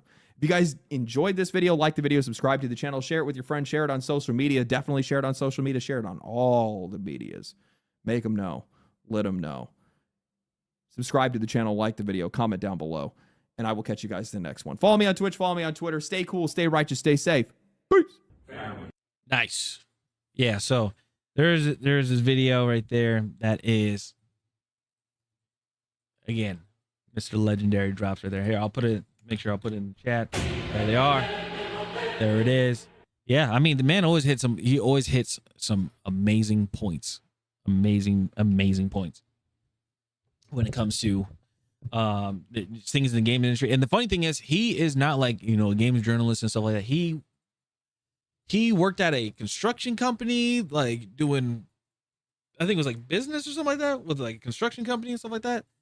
And he was starting to do YouTube videos about, you know, understanding the business with you know, with the game industry, and his channel popped off. It popped off, and also with like the support from Asmongold and stuff. And dude's been going at it ever since. So, hey, you know, but I do agree. I do agree that a lot of this stuff that's happening, bruh, it is insane. Anyway, hopefully they learn. But I don't think they will. Yeah, dude, it is crazy that that's happening. Let's see here. Open this up. Yeah. Anything the Roach King supports source. Yeah. Have you guys seen background NPC? Like, have you seen her videos? I tuned into an Asmongold stream, and he was like, "Oh, who's this person?" And watched the video. Dude, her videos are so good. It's like, it's the same thing like, you know, hold on.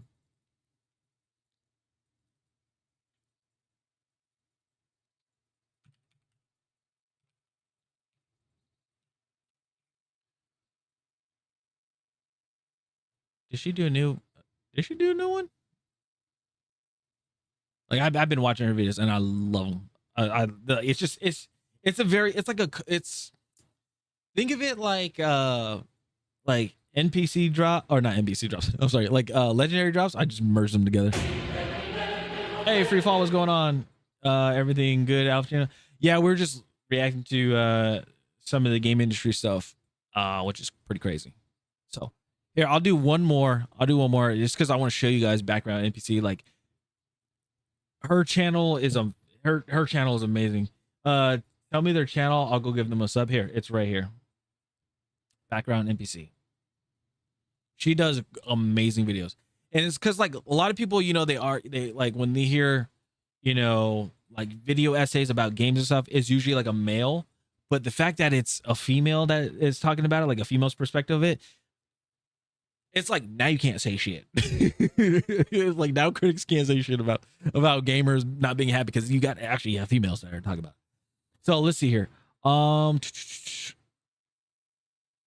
Here's a very interesting one. Here's a very interesting one.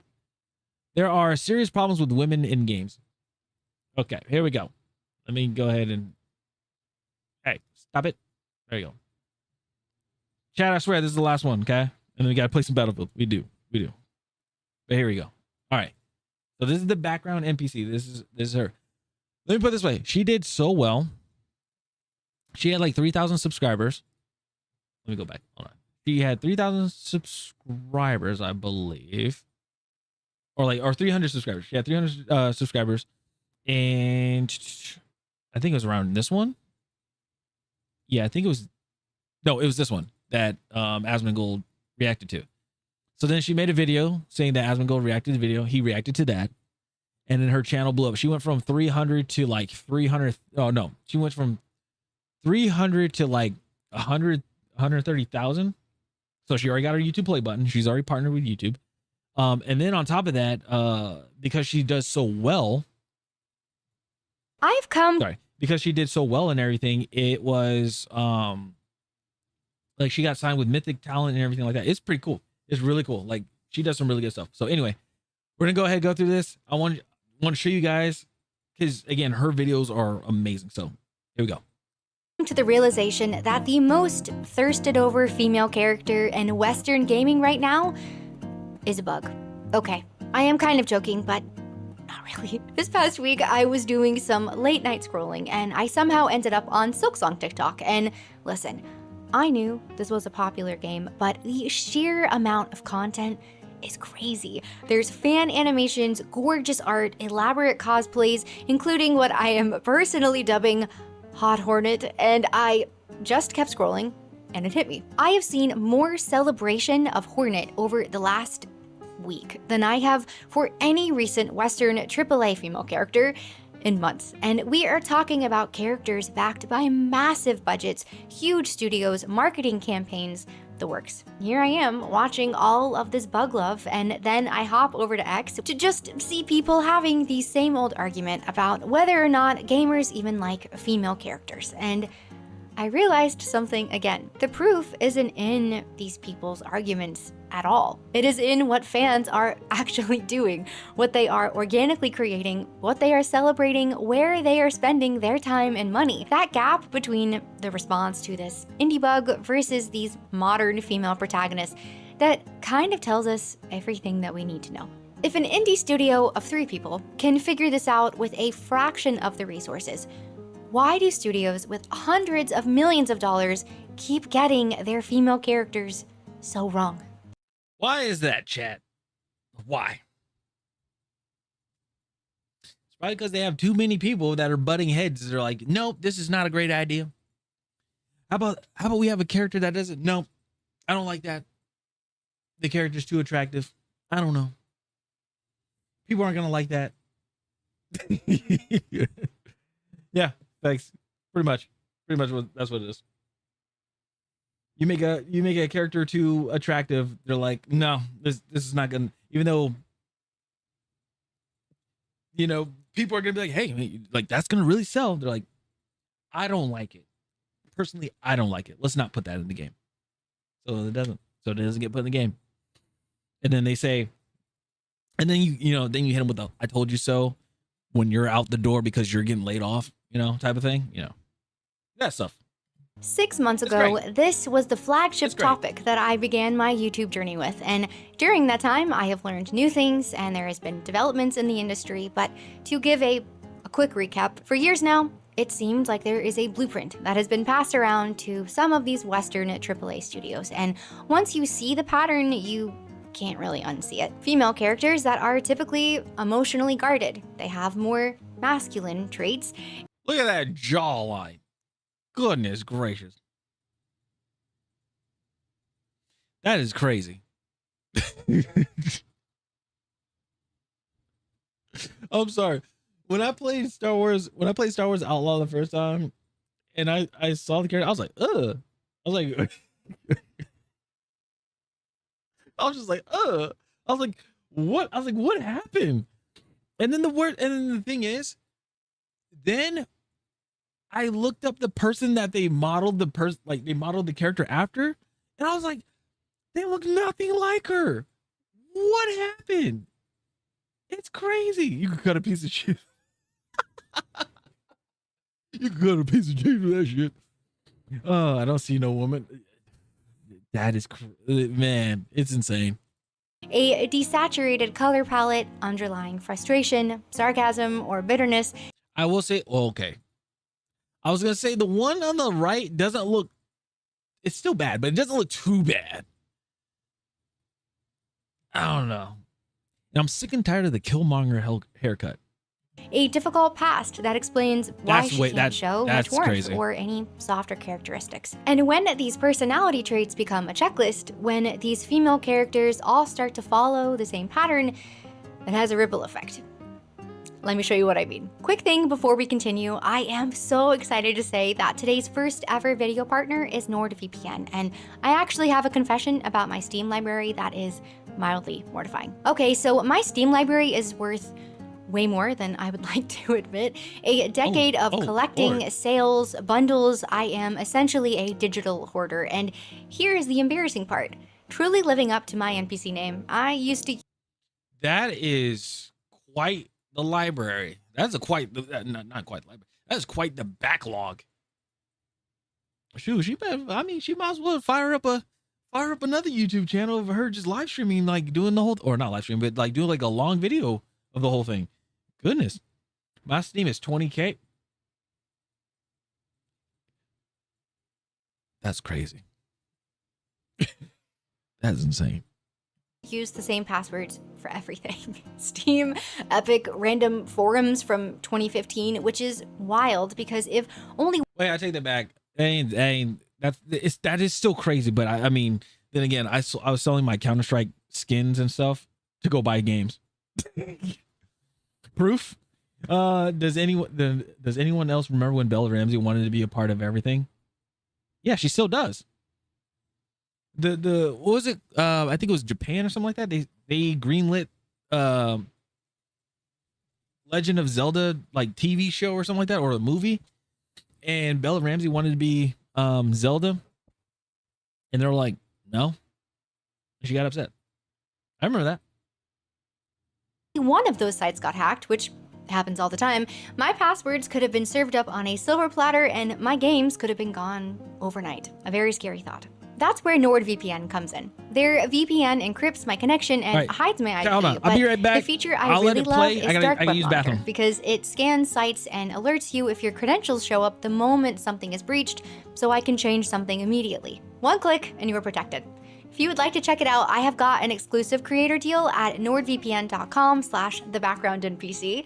That's really cool to say. When you grab a 2-year plan through my link, you can get 4 extra months on top. Plus, they are offering a 30-day money-back guarantee to try it risk-free. Link is nordvpn.com/thebackgroundnpc in the description below. All right, back to the video. We've talked about a few of these before, but Ghost of Yotei. I know we're still waiting to see how this game nets out, but even just setting aside the controversy for a second, at its core, it is still a story about an angry woman on a revenge quest, which Sony has never done that before, right? And hey, we also could talk about Sony's pesky habit of replacing male-led franchises with female characters, but somehow we never see that behavior happening in reverse. I mean, could you imagine them replacing Aloy with Alan? That is never gonna happen, and that is probably a whole other video though. Moving on to The Last of Us Part 2, a game that divided its fan base and introduced us to Abby, the physical embodiment of the strong female lead, a character that Neil Druckmann defended the design of so fiercely that when he cast her in the live action, was sure to go with a cute, petite, and small-framed actress. Yikes. Speaking of buff ladies, Jen Kirkin and Zendara from Immortals of Avium. Now, these were two of the more prominent female characters in this game, with Zendara in particular pretty much following this blueprint to a T. The game cost over $125 million to make and was such a huge miss that EA had to lay off nearly half the studio. Of course, Forspoken and Star Wars Outlaws. Both female leads followed this template to a certain degree. Both lost their companies millions of dollars. Sarah Morgan was a main companion in Starfield. She was And again, we still could have had X-Define if it wasn't for that. sometimes perceived as arrogant, Yeah, I'm so salty. judgmental, or preachy, and just overall, again, the characters in this game looked a bit freaky. Or Perfect Dark. The reboot was canceled this year after 7 years of development. This pissed me off. I'm sorry. This pissed me off. Why? I'm gonna show you why. I'm gonna show you why this pissed me off. All right.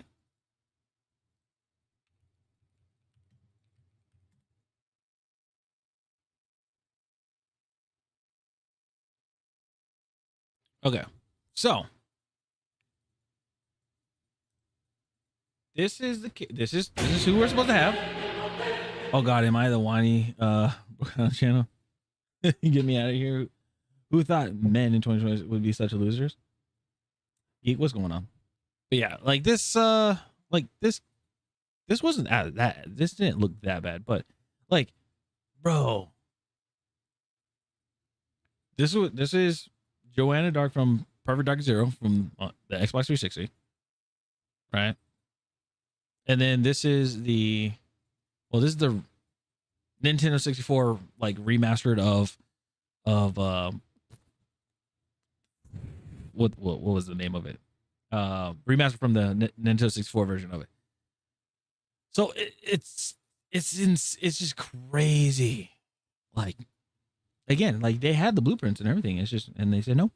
So with pretty much nothing to show for it. And I am genuinely curious how they could go from the original character to what it was that we were seeing here. Well, I don't know She why kind of dog looks like channels. she's about to start a neighborhood watch Facebook group and then just ban me from it. The point is, you start to recognize the blueprint each and every time. And sure, some of these games definitely had better gameplay and story.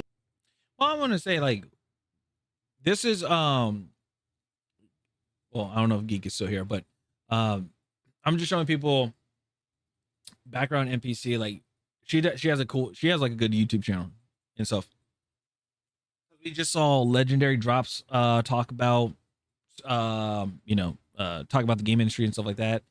So I was like, if you guys want one from a female's perspective, boom, there you go. And she's not like, I want to say very direct with it. Like, it's not like, hey, this game sucks, blah, blah, blah. It's just like, she just talks about what's going on in the game industry. That's it. And I was like, all right, cool. Than others, which we will never know for Excuse Perfect me. Dark. RIP. But pattern recognition is still very much a thing. And so many of these studios forget that when you are focused on a more narrative approach, you also have to have a character that is going to resonate with your audience. So where is the widespread love for these female characters? All the cosplayers, where is all the fan art or the edits? And here is the wild part. We That is a can good point. see this disinterest playing out in real time with games that are not even out yet. Because once people recognize this pattern and the fact that it's not a good one, the effects hit before a game was even released. You probably already knew this one was coming, but Intergalactic, and our favorite bald protagonist. Neil Druckmann and Naughty Dog have made several statements as of late, reminding us all that this game exists and reminding me that everything I have learned about it has been against my will. But they are still full steam ahead, probably a 2027 release. But who can forget when they announced this game at the 2024 Game Awards and immediately had to turn the comments off? To this day, we have still only seen that one trailer with the insane like to dislike ratio. Or Fable. The protagonist reveal got, we will call it disappointment. They took a KVS approach where they had this beautiful actress and toned her down to be less offensive, I guess. The game got delayed and it has pretty much been crickets ever since. People are nervous before the game even Remember, this was a releases while at ago. this point because Now- they now have we been have burned Fable. so many times, which means for studios who do actually get this right, not only do they get to shine all the brighter, but it makes this pattern so much more obvious. Looking at the flip side Yeah. of things, this past year we were also introduced to Clair Obscur, which was a fantastic game with a majority female cast, Lune, Mael, and CL. Now, Sandfall had the option to follow the Western AAA girl boss pattern or just not do that. And what happened? Universal acclaim, 5 million copies sold, Game of the Year contender. They had instant fan art, cosplayers going wild, and just an overwhelmingly positive I mean, reception. they So much now so have the that record the French for president even congratulated them. nominated Or games? Split Fiction Or won with games? Mio and Zoe, two super cute female leads with completely different personalities that could be a bit quirky at times, but they ended up balancing each other out pretty well. Haze Light didn't just slap the full blueprint on both of them, but they made them distinct and fun to play. And for me, it actually wasn't quite as good as It Takes Two, but it was still a really solid game. Or Bai from Wu Chang Fallen Feathers, a game from a brand new Chinese developer, and I can promise you that any legitimate complaints you might have heard had nothing to do with the gorgeous female lead, who is incredibly graceful, elegant, and deadly. Now, you might be saying, well, NPC, Dude, but Chinese those games are developers, out, they've so been it is easy popping to off with praise their the games. response to those characters.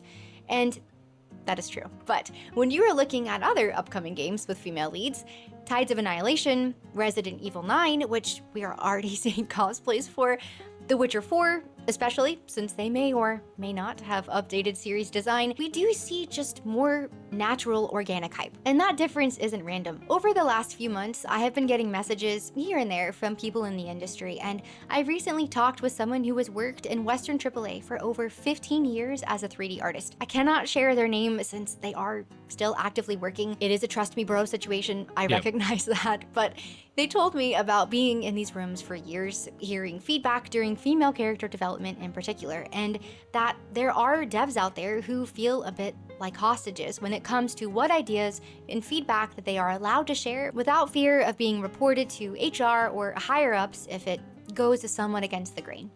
You see, Chad. I don't. There are good developers out there. There are, but the thing is, it's like they are. It's either like, hey, you either make what we want to make, or you're fired. or your career's gone. And it's a very shitty ultimatum to have. So, because then, like, again, then like, say for instance, you make that game, with what they want, the game doesn't do well, studio shuts down and everything. Like, do you want to put that on your resume? You know, that's like the downside to it. It's just like you know, the stuff that happened with Assassin's Creed Shadows, even Highguard, I could say, like, just think of all the people that are brand new to the industry that were working on those games, like, yeah, that were working on the games and everything, and that is their very first game, and that game just wasn't like well received. Let's put it that way. Like, do you want to put that on your resume? For female characters in particular, this person was often given direction like, we are not trying to sexualize women. Reduce the hip width, make the chest smaller. That is reading too feminine, pull back. Specifically receiving direction that ultimately creates more androgynous looking characters and for the most part isn't coming from narrative reasons. Although it does kind of go hand in hand with that blueprint I mentioned earlier. No, it is being done to avoid offending anyone. Whether that's new female players they desperately want buying their games, or mostly the people working on the game itself. This gap that we're seeing, many times it is the result of very intentional design choices. Here's what kind of blows my mind about all of this though, every single time this argument is brought up. For decades, we have loved our female characters. Lara Croft was a cultural icon, Samus was revolutionary, Bayonetta was celebrated, Tifa, Jill, Zelda, all beloved, commercially successful, culturally. I remember for a long time, like when I was young, when I was young, I remember for a long time, I didn't think Samus was a girl, because I'm just like, okay, you know, when you're younger, you're like, it's somebody in a cool robot suit, and you're like, all right, this is pretty badass. And then later on, you're like, wait, what? It just doesn't hit you until like later on. They're like, oh yeah, Samus is actually a woman, and we're just like, oh, okay, that's cool. Like, as long as she still has a cannon, like she still has like a freaking cannon on her arm, that's awesome. It's still cool. Nowadays, people would be like, what? You know, type of thing, and freaking out. So Significant. So, what changed? Because it wasn't the audience. Think about male protagonists. Kratos is nothing like Edward Kenway. Leon is completely thanks for the different follow. I from appreciate it. Arthur Welcome in. Morgan, How you doing? Cloud, Geralt, Jin, all very distinct, and I will argue, all attractive. Female characters used to have that exact same variety. Elena from Uncharted was funny and nurturing. 2B was graceful and deadly. Ellie from the Last of Us series. She falls more into the strong female lead category, but she is such a compelling and well-designed character that she is the exception that proves the rule. Even now, I will praise these characters again. Shadowheart, Karlach, Bazel, all from Baldur's Gate 3, have depth, warmth, and complexity. 15 million copies sold. Stellar Blades Eve, gorgeous, lethal, and the devs stood their ground on her design. Over 3 million copies sold. And Halloween is upon us, so I have to mention, of course, Resident Evil Village, which sold over 10 million copies, making it the fastest selling title in the entire series to reach this milestone. That is the game that also featured Lady D and her daughters heavily in the marketing, so no, I do not think that that is just a coincidence. The point is, this argument is silly, because we already have tons of examples of beloved female characters that are all unique, compelling, hot, and you know who loves these characters enough to dress up like them year after year? Women. Aerith's actually one of my favorite female characters. She is such a girly girl and exists in a world that is industrial, dying, and cold. Everything around her is harsh and hopeless, and she just shows up in a beautiful pink dress and flowers, literally radiating warmth. She chooses kindness when cruelty would be easier, or to stay soft when the world demands everyone become hard. And those qualities are not a weakness that she has to overcome. They are her strength, and it is what makes her presence so unique and refreshing in that world. Now, of course, I am not saying that all female characters need to be like Aerith, but always stripping away those types of traits not only makes them boring and unappealing, it sends a message that warmth is weakness, compassion is naive, and the desire for beauty is inherently wrong. You have to be harder, bitter, angry, more masculine to be considered valuable, but by stripping femininity away, you are not making strong female characters. You are just making bad male characters with female bodies. The pattern's obvious, right? Strip away uniqueness, femininity, go. beauty, follow the template. Mixed reception at best. Let women actually be aspirational, beautiful, distinct. Success. This makes me think of an I like the article music, that I'm I sorry. saw recently that read, after years of progress on gender, the male gaze is back. So dumb. It's so ominous. And they announced it like Sauron just returned or something. Well, yes, of course. Men like attractive women.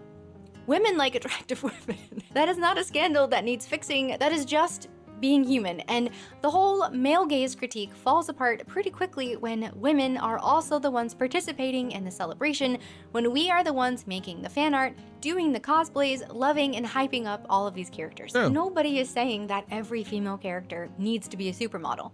Not at all. But there is a huge difference between just natural variety and purposefully making your characters unattractive as a design philosophy. Creating Yeah, like here's a question. Has anybody has anybody ever done cosplay for Tosh from Dragon Age of Velgard? I don't think so. I haven't seen anything. So that should kind of tell you something. It should. an appealing and attractive female character is not a crime, so why do these studios keep acting like it is? Because they are creating for an audience that does not exist. They will point to surveys showing women make up almost half of gamers now, and for some reason they it's an have insecurity convinced issue. themselves that means creating even Hate to say more it. female characters that are sure not to offend. But here is the thing, even if we take that data at face value, it is super misleading. A survey came out stating that women make up 48% of all gamers, but you are looking at all gamers across all platforms and genres, including people who claim that they play games at least 1 hour a week. Most of the women in my family play Wordle on their phones, so technically they are all gamers according to the survey.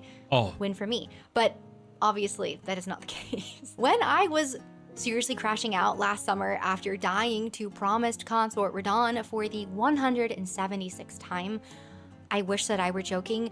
Only 1 out of 9 of them was the same kind of gamer as me and was actually able to sit me down and give me respec advice. That is the type of difference we are talking about here. Any AAA studio that is seriously using this data in an effort to force in or justify dumb decisions is like a company using coffee shop customer data to design a sports bar. And the funny thing is, we never see this behavior happening in the other direction. I mentioned something similar in my Disney video, but when is the last time you saw a studio say, you know what our cozy farming game needs? Executions, or a dating sim where instead of choosing a boyfriend, you choose which faction to pledge allegiance to in the coming war. Never, because that would be insane. But somehow it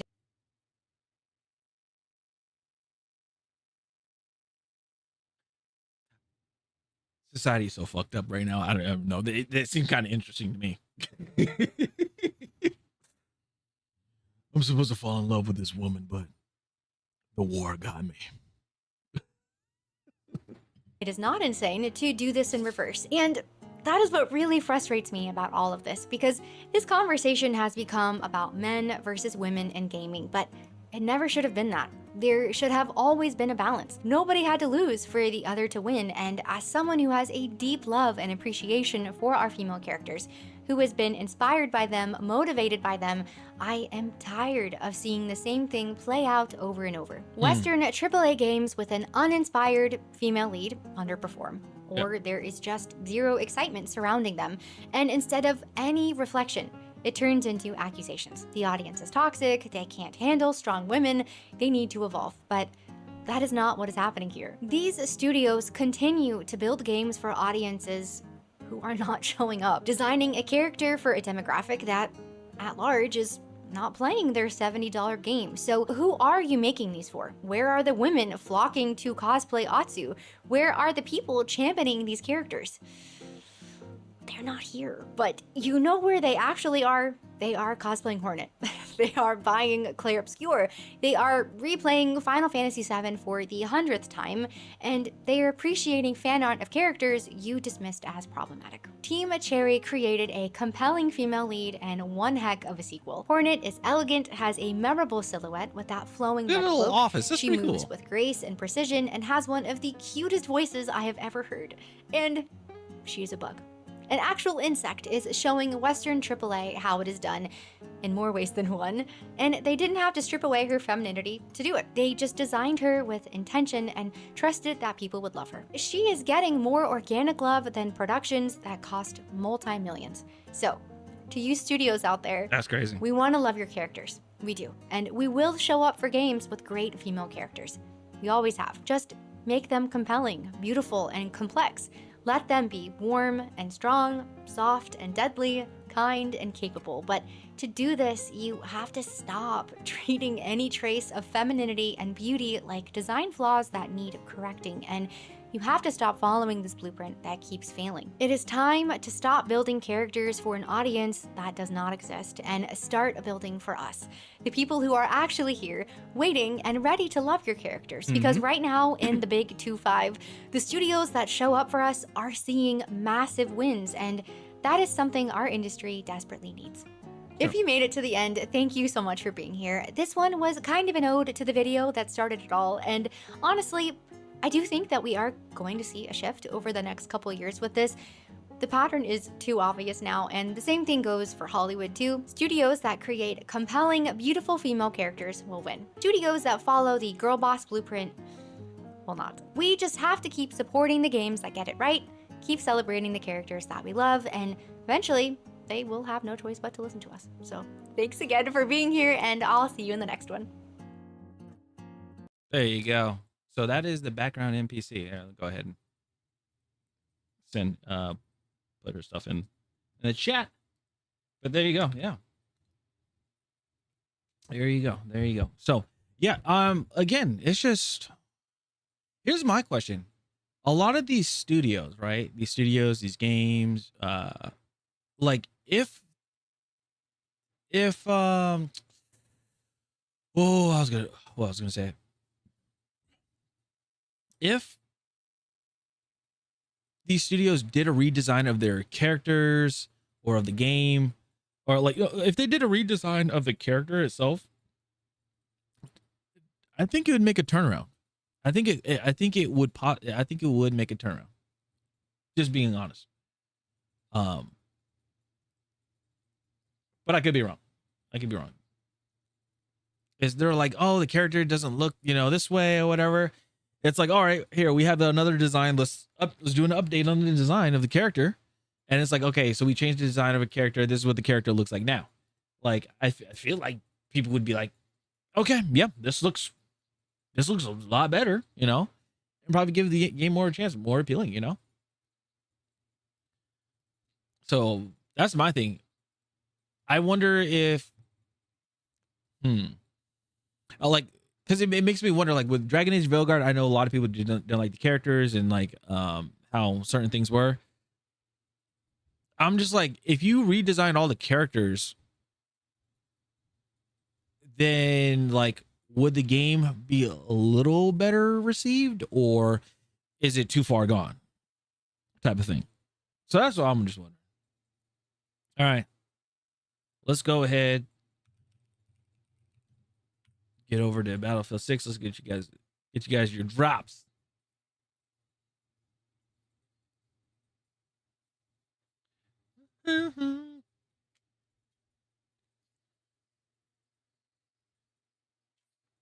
All right. Ow.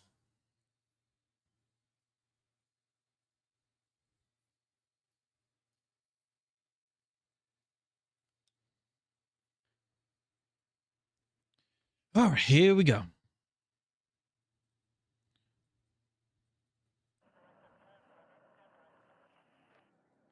We are here.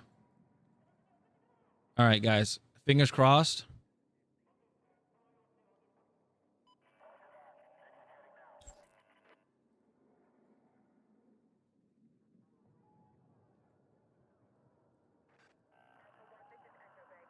All right. Wait, level 35? What do you mean?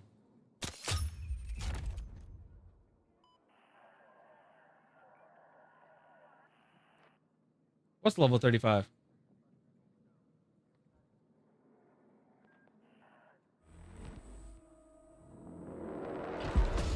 Oh. Oh, hold on. Hold on. Wait a minute. The weak link in NATO's satellite command node. This loss has left us blind. Coordinated strike on a strategic NATO facility. Show any act movement until it was too late. It succeeded. NATO airbase suddenly a flashpoint. Khan is lost. NATO's line just collapsed and continues to unravel by the second. Operational failure. The situation spiraling Faster than anyone can plan.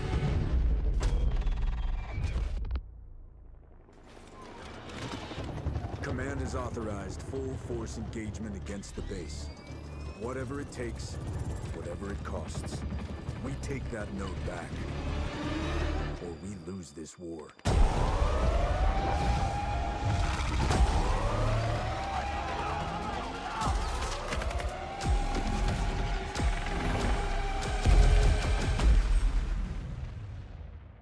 Pretty dope trailer. All right, here we go.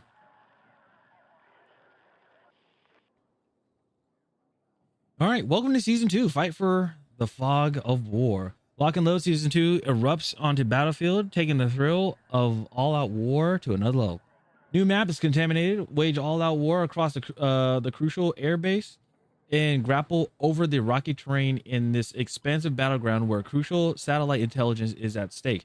Limited time, the VL smoke, a psychoactive smoke wreaks havoc on the battlefield. Grab your gas mask and enter the fog of war, where not even your mind is safe. The AH-6 Little Bird returns, and more. The fan favorite AH-64 Little Bird makes his return alongside with the MH-50, the MH-350 chopper, new weapons, and more. Okay.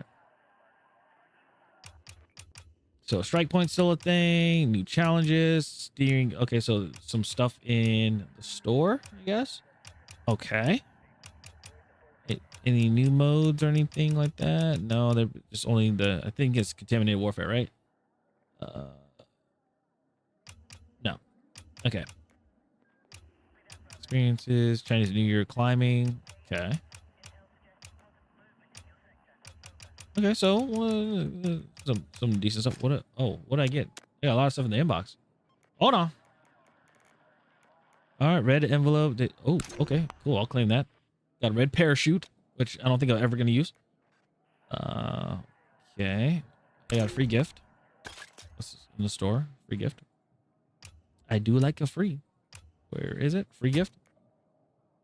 Okay, I'll take it. I like it. Ooh, super orange. All right. Good on that. Let's see. What else do I have?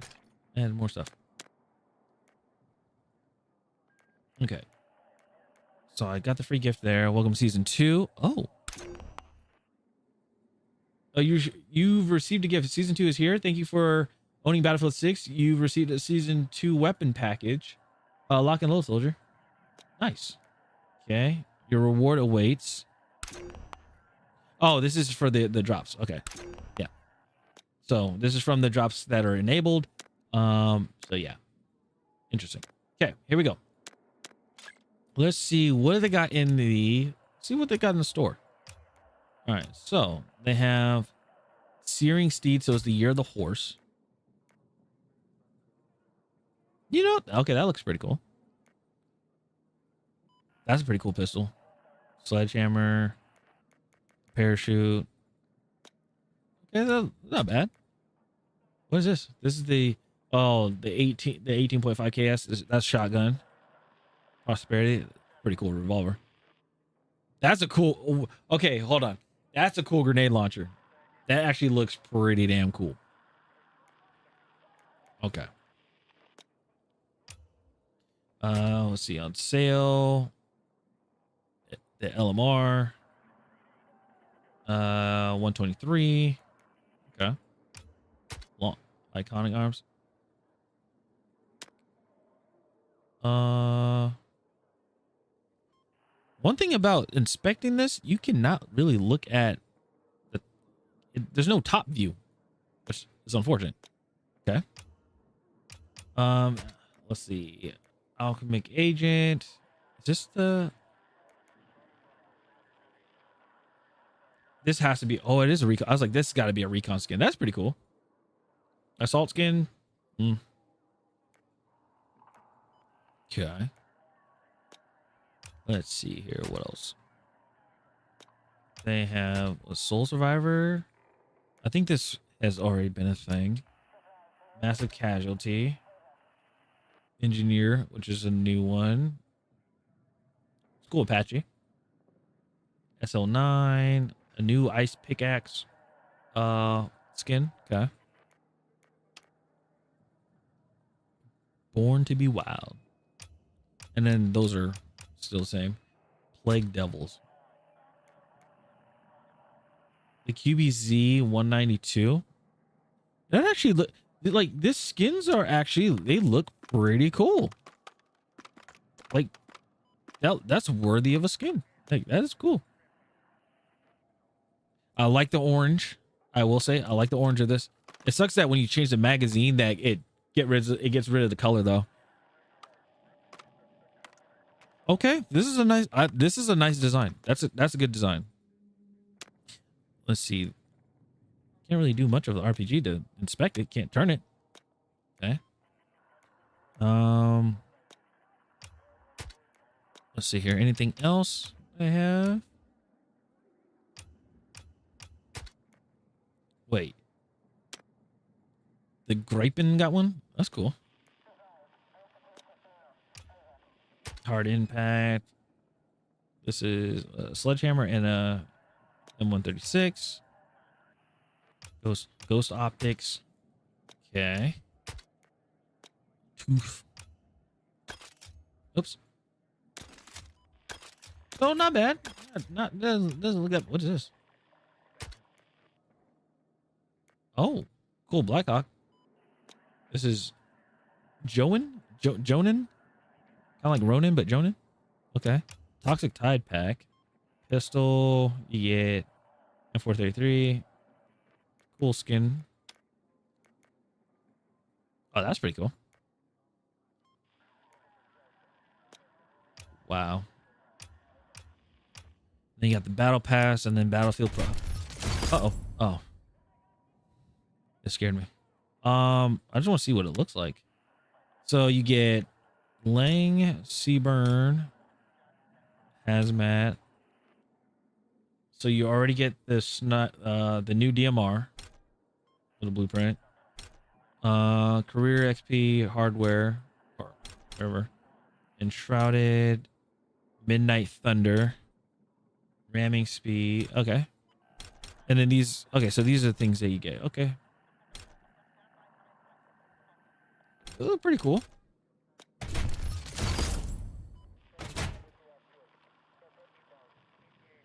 Let's see. Battlefield Pro is $25. You get host 100 players community experiences, extra challenge re-rolls, and then listen to Battlefield radio station. Oh, well, I'll.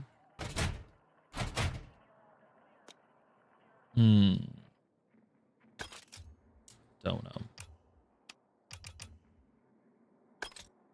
You know what? I'll just play it because I don't want to hit the KVM switcher and then screw everything up. So I'll just get the battle pass later on. All right, so let's do which one should we do first, chat? Do that one? Okay, we'll do that. Oh, I forgot. Hold on. Was it? Okay, I think it was this one. Yep. Okay. Change this. All right, get rid of that. Get rid of that. All right, so this. Boom. We're at 90 already. Standard. 95. Put that on there. Okay, so we have that. We have that. The basic. We can do extended. Now we're at 100. Okay. I think that's right. This one we can do. Okay, we can't do that one. What will we have to remove? I'll just let's go with that. I was also looking for something on the, I think it was M4. Yeah, this one.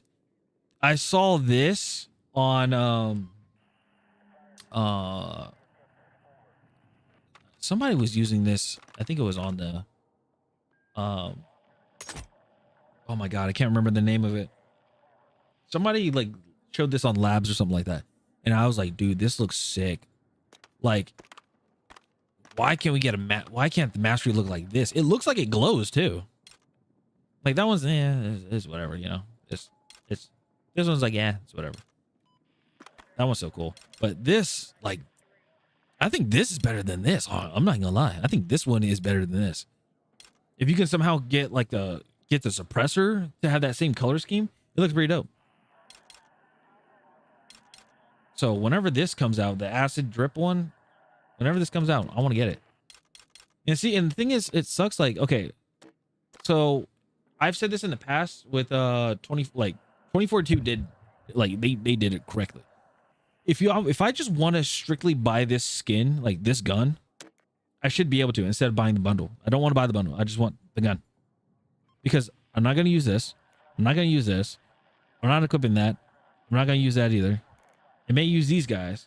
I may use like the two operator skins and the gun. That's it. But I don't need any of this stuff. So that should cut down like about 200, like 200 or 300. Anyway, all right, let's try this contaminated warfare. I haven't even touched this game or anything this whole time. So, again, I waited until stream to play this game. So this is all going to be new to me.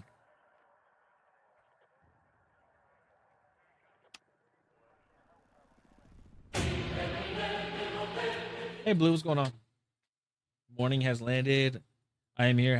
How's it going on? How's it going today? We just started. So we're going to see what happens here.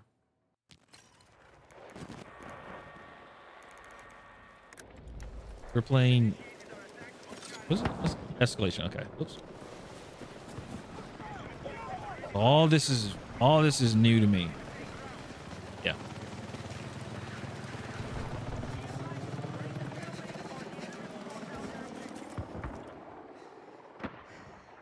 Okay. So B.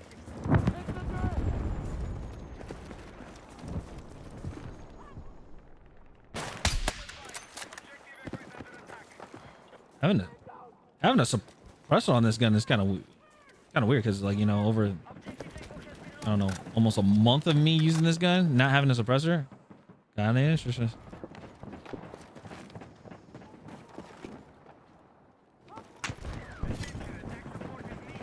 Okay.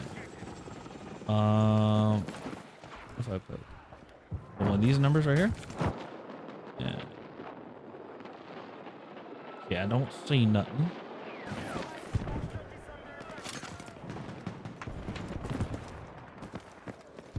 So, is it like only in certain areas?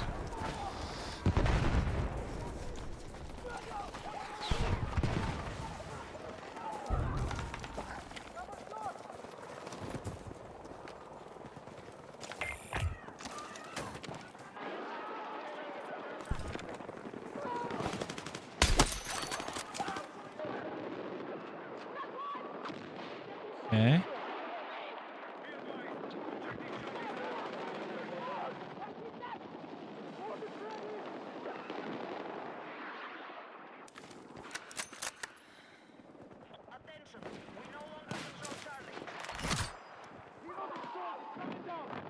So people are saying this is like outside of Snipers Galore.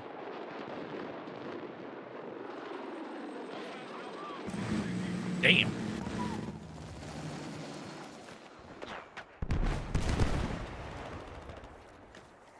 Oh, you can't. Yeah, you really can't see in there. Holy.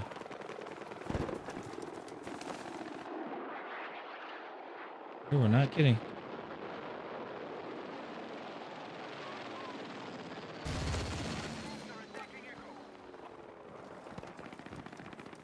So how does the I'm trying to figure out the gas situation. Like, does it just randomly trigger, or like does it, when I jumped in, like this already had gas in it. I know I'm gonna get killed in here, but I want to see what it's like. So I'm not using the thing. Okay. But then, oops. So you have to hold it. Okay. Oh, okay. Yeah, the gas makes you hallucinate. And then it has a limited charge on it. What if I did this?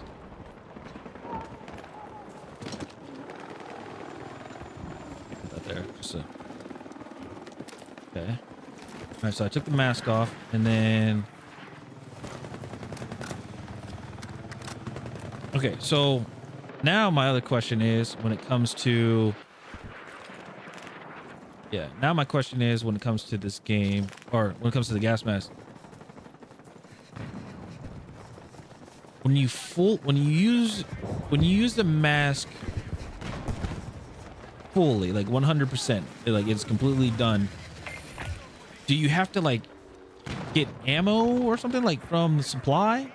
Like, do you have to get resupplied by support to use the mask, or to be able to use the mask again, or is it just like a cooldown?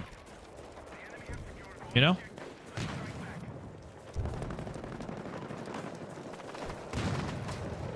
I'm sorry, I just gotta look at this landscape. It just looks so nice.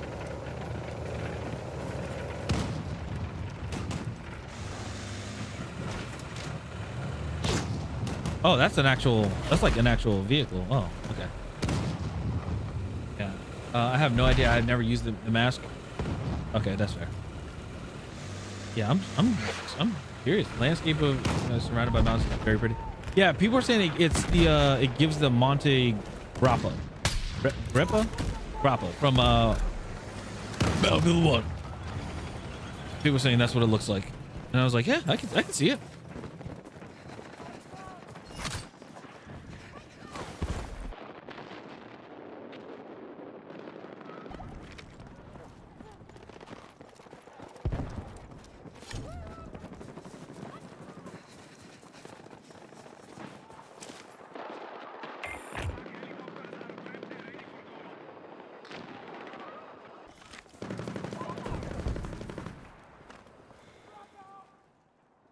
I did see him.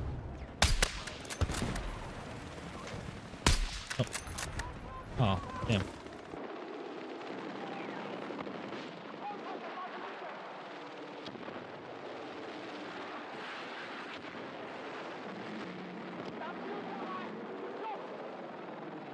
Dude, what a war zone.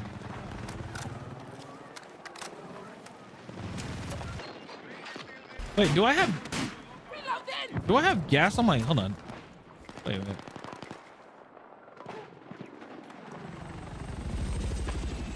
I didn't know. That's pretty cool. So I didn't know so you get gas like residue on your gun too. Cool. I didn't know that. That's a nice little touch that they have. That's a nice touch that they have on there. Go ahead and mark that real quick.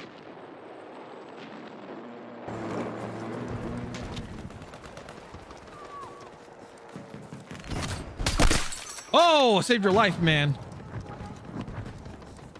Hey, please res me. I'll try to get you. Where you at?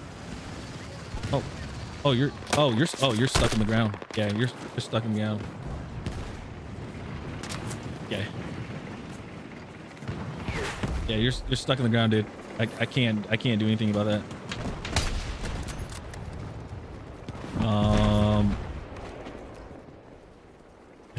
can't, dude.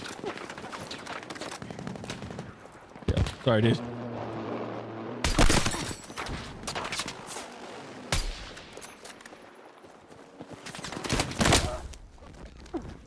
Thanks for trying, Rip. Yeah. I'm like, he was stuck in the rock, and I couldn't get him out. I feel bad.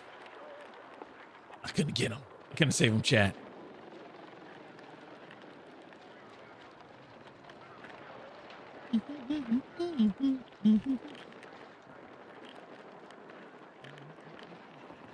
All right.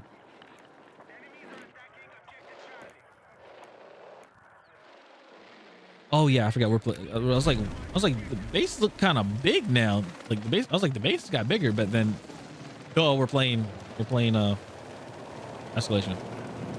So I wonder what this is like on Breakthrough. Very curious. All right, let's go. Let's go. I don't know why I said it like that, but let's go blow up some. Okay, got him down.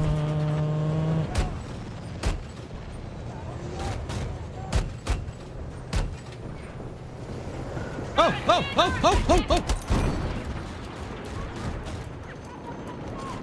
Well, I'm in a. Yeah, I was gonna say we don't hallucinate if we're in a tank. Okay. Yeah, that's right, man. Just shoot everywhere. Just. Now I wonder, do we have like chemical residue on the tank too? Yeah, we do. Sick. Whoa. Okay, all right, no. Go left. Okay, never mind. Sick.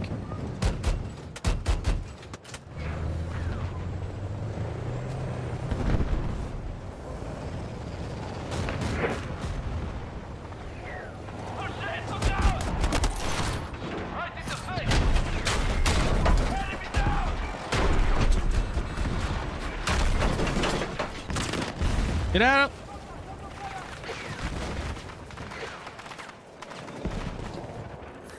Dude, that is. Whoa! Oh no! Oh! I'm stuck between rocks and multiple hard places. I'm dead. They're probably like, what is this guy doing? Why is he going back and what is he doing? Oh man, that was funny.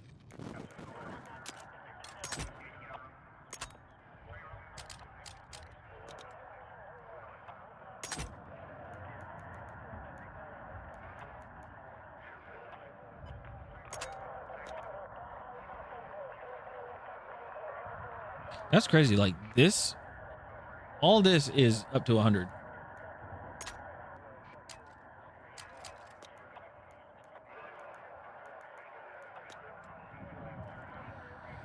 Okay, here we go.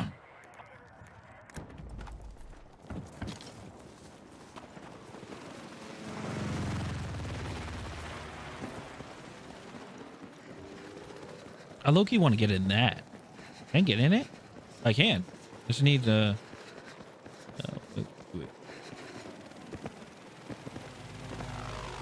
Oh, you got two? Hey, let me get it. Oh. So yeah, I heard that the this gun is a glass cannon, or the Little Bird's glass cannon. I'm like, maybe it's like it's a counter, like it's like a pro and con. Like, yeah, the guns are strong. The helicopter's very agile, but you could die. Like, but like, you know, it's easy to blow up, I guess. I'm trying to see like what the balance is between them.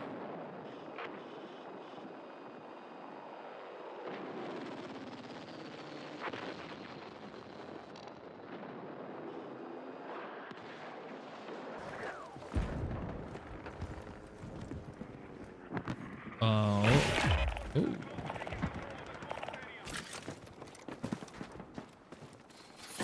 Ow. Hey, T, what's going on? There's no way, right? Nah.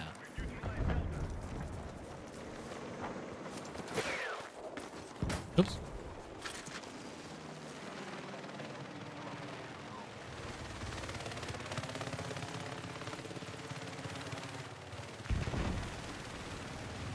They going in.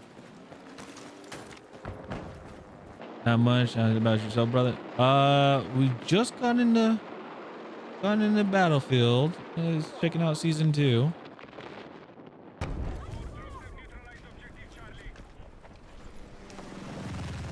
I ain't gonna lie, $25 for Battlefield, like BF Pro, $25 a season, crazy.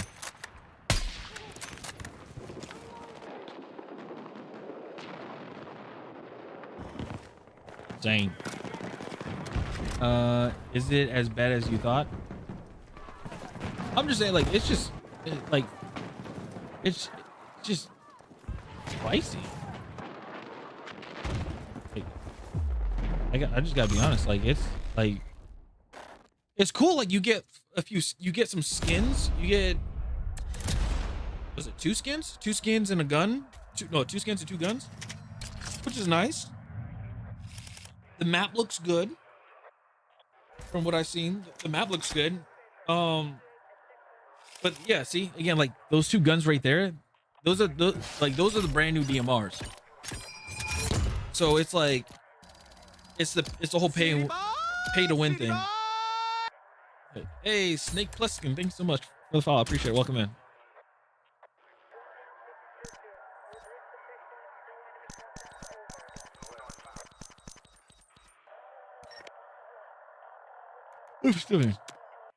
So it's something. I'm living in the 21st century. Do what it means to me. All right, I didn't even look at challenges either. All right. Kills or assists with firearms. P18 kills and assist count as double. Kills or assists with assault rifles. Okay.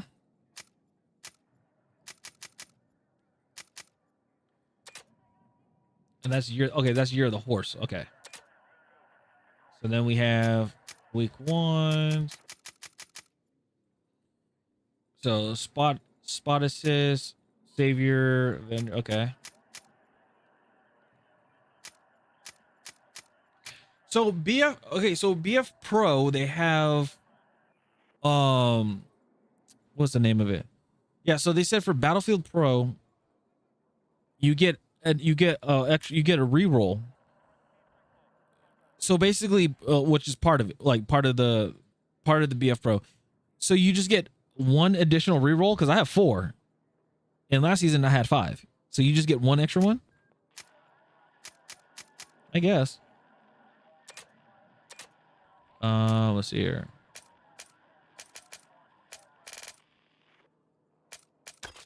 Oops. Go back. Okay. Class. No. Unit. No. Exploration? No. That's all Gauntlet. Or Battle Royale. Okay, so you have to get, so if you get BF Pro, then also you get these. Care package, complete matches in any mode, 40 of them. Earn a score in any mode. And you get a skin for the SVDM, which is the Dragunov. Player icon. An AK-4D. And then also you get assault skin called United Albion Night Scope. Dang, the FOMO's real, huh? Yeah. FOMO is real on that one.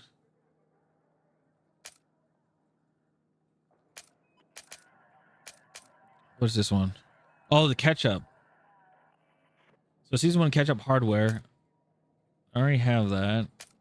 And I already have that. Enemy from a distance of 25 meters or less. Kills or assists with grenades. Okay. All right. Well. Yeah. Let's see here. Let's do.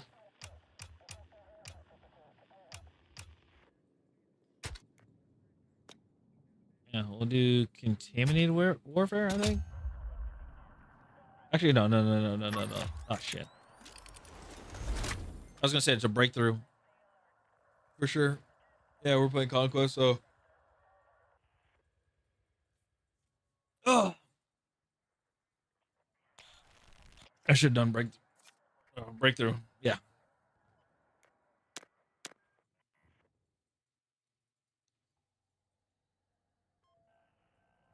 Just to give it a chance. All right, so custom search, breakthrough, take this out and do contaminated. That way we could okay, my character's gone. Oh, excuse me.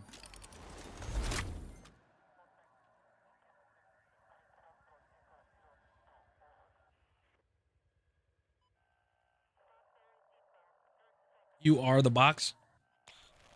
I'm the box. Oh yeah. It'd be crazy. I come into the game and I'm actually the box.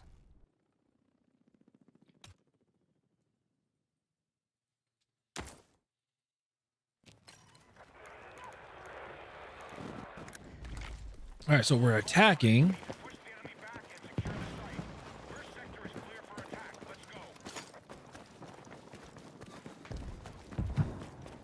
All right, I'm just.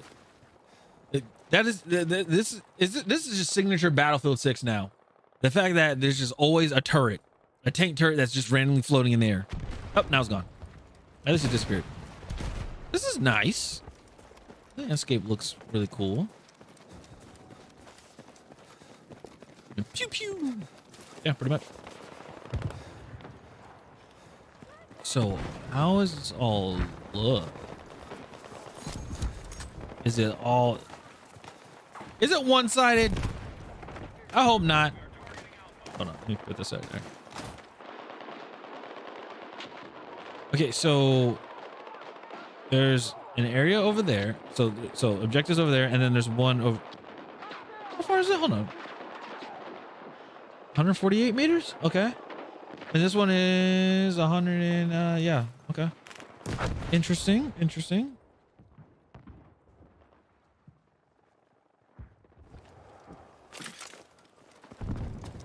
All right, chat, I'm gonna go die. Oh, one's in the tunnel. Oh. Okay, so what is inbounds and out of bounds? So okay, so that's in the tunnel. Is this that's inbounds? Oh, this might not. This might be. This might hurt. Might hurt some players. Oh, that dude just got grenaded or blown up. This is a.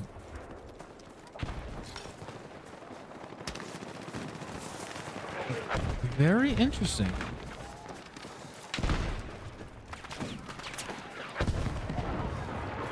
But then again, you're like,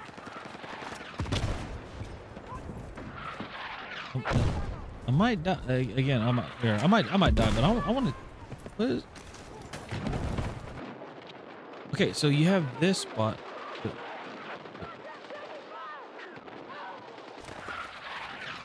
My curiosity is the uphill. That's just a concern for me.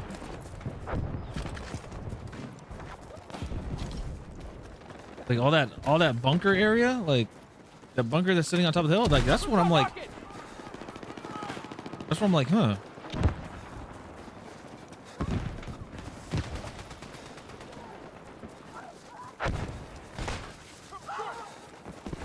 Oh, okay. So there's an entryway. Okay, cool. I don't have a thing. I'm sorry. I can't see. Ow. Ow, ow, ow, ow, ow, ow, ow, ow, ow, ow. Yeah. What's this? I'm gonna take this guy's gun. I'm sorry, dude. Oh shit, I don't have a...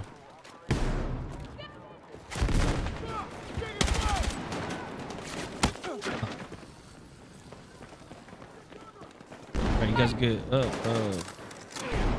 Okay. I don't have any aim assist right now.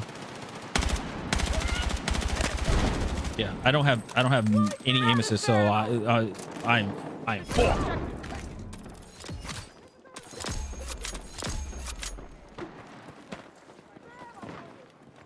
In chat, I panicked.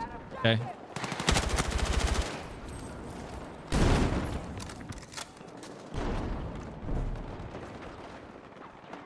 Yeah. I panicked, chat. I panicked. Okay.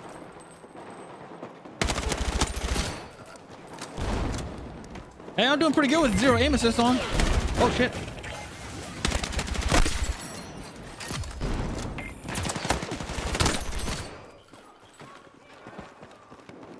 Hold on.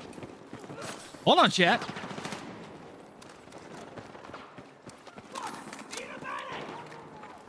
Upstairs, right? No. Oh, we got it. Sick. Okay.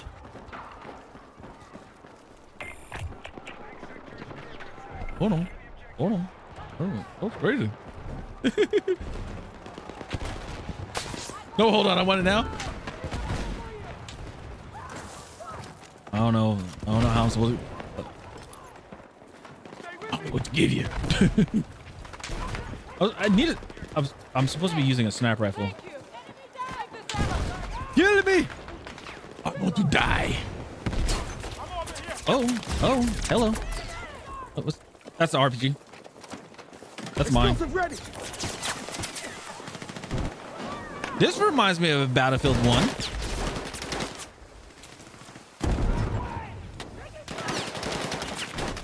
Oh, I don't. Oh, the last bullet. Oh, grenade. No, I wanted to die.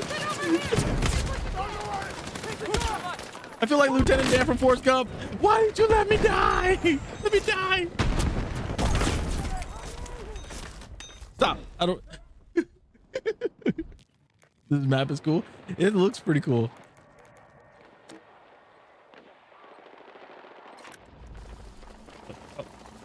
Okay, that was very weird. All right, let's see here. I gotta see how all this, how all plays out, but yeah, kind of how it plays out.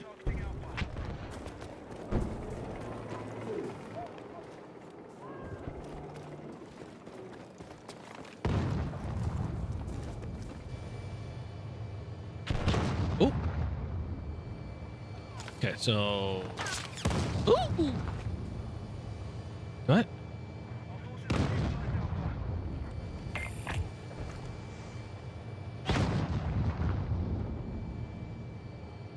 Oh, there's a sniper somewhere.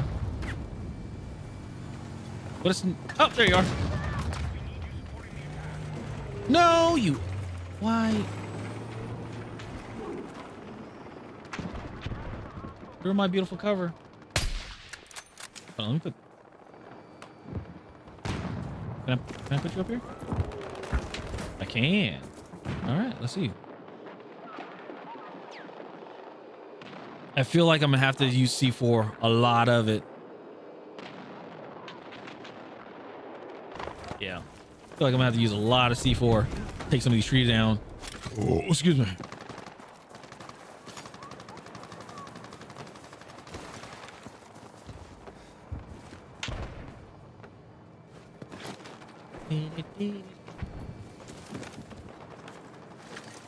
Okay, a little bit of input delay. There you go. Let's see. Oh damn, my message got censored. Oh yeah, That's me as a matter of fact. Don't give up on me, you damn motherfucker. No, but you gotta let me die.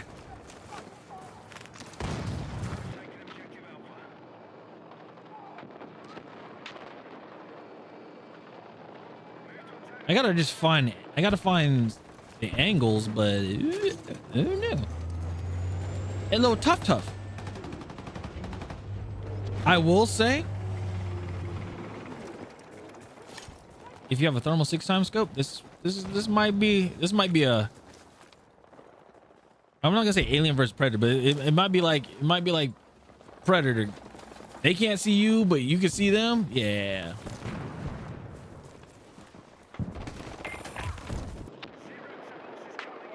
Remember when they first added those sniper dummy decoys? Oh my god, dude, that was almost giving me a heart attack so many times. Honestly, I think it gave everybody you know, day one Warzone Verdansk PTSD. Like, I think that's what it gave people. You just see that glint and you're like, oh, and you just like dive to the ground.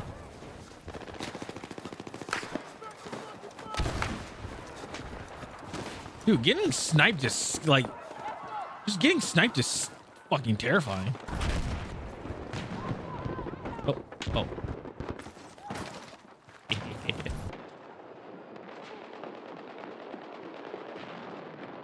Okay, see a dude over there. Oh, dude, behind you. Oh shit. Where'd he go?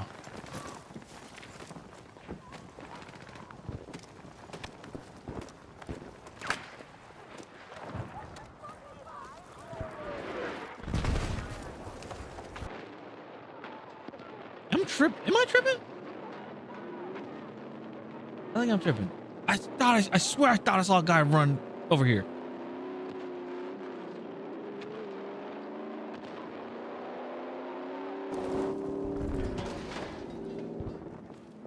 Dude, what a fucking. This is quite a sniping area. Or like. Okay, so there's. Oh.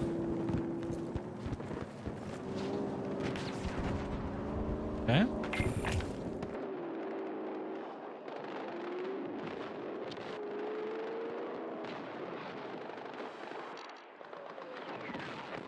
Contact! Hostile troops sighted!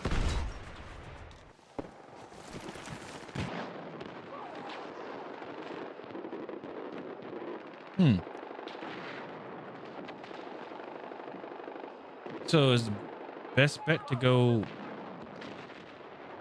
which way? Would be a good approach.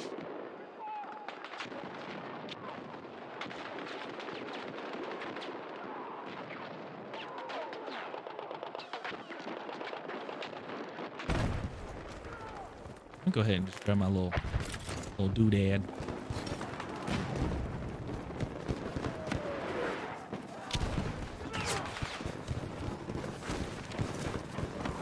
What's this? Oh, the sniper kit. I mean, fair.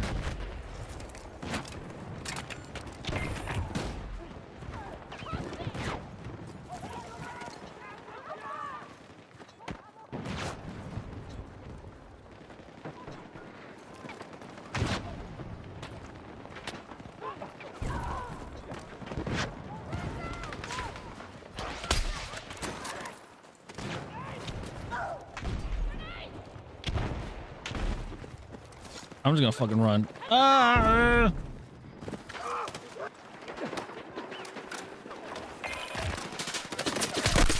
Oh! Oh yeah, I can see he might be upset about that one. Guys, I don't know what I'm doing. I'm just gonna run in there. Nope.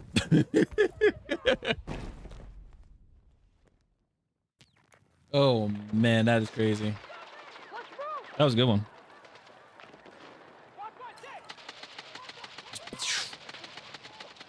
Oh man, hit that man clean.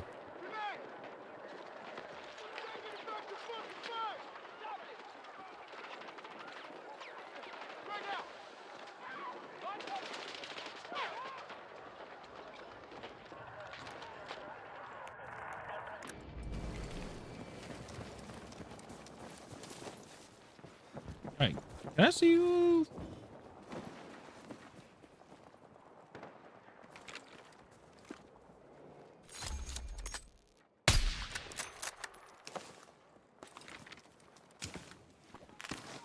Hold on. New World Order.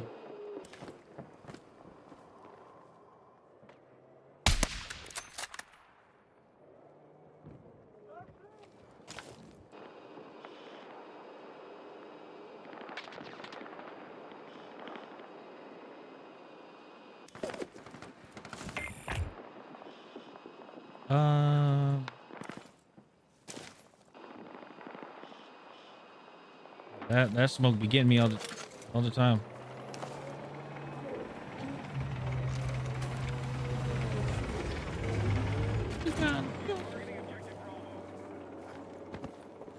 Wait. I said tricked.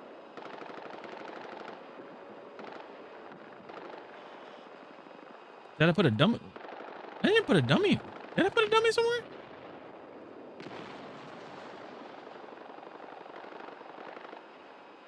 Okay.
It sucks when there's a delay.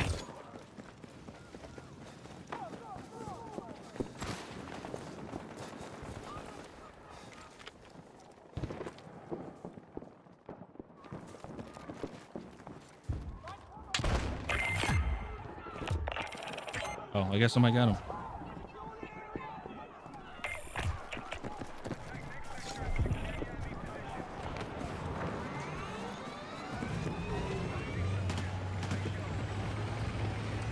Oh.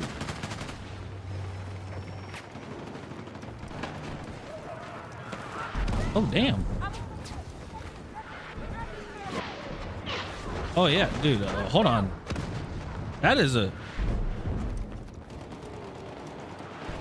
an interesting spawn? Yeah, that's very interesting. Because literally the line is right there. Okay, so yeah, it's straight, and then you have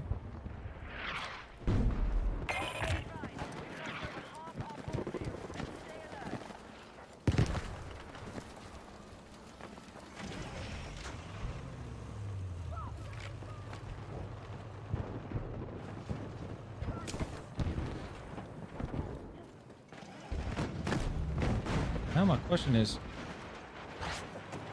the question is elevation now. It's like, how high can you go up? How high do you go up there?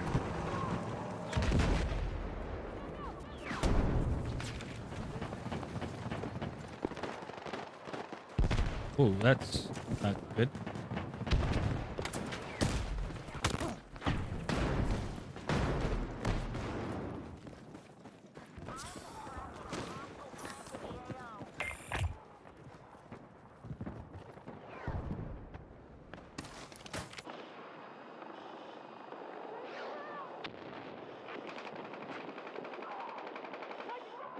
It doesn't look like they can go up there, so that's kind of nice.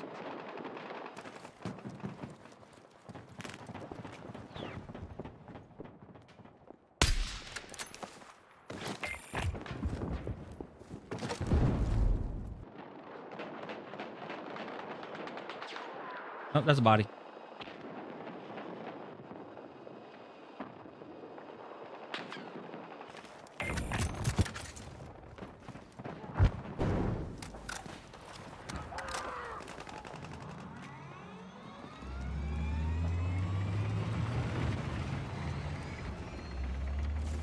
Okay.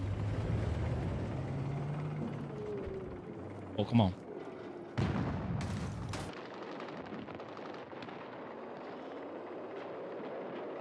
Sniper!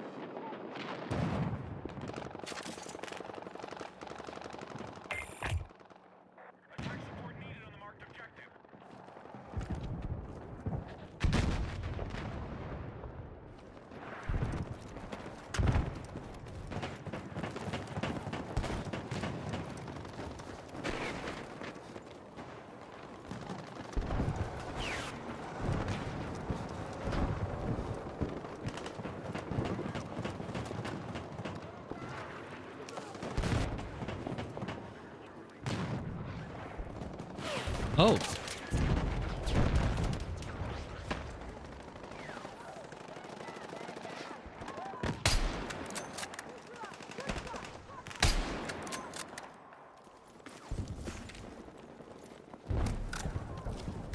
Very interesting. Oh, he went down the rock. Interesting. Let's put that there.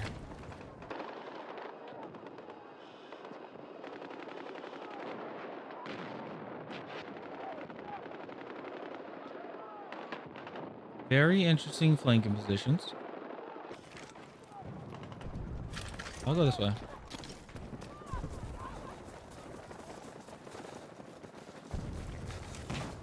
I go.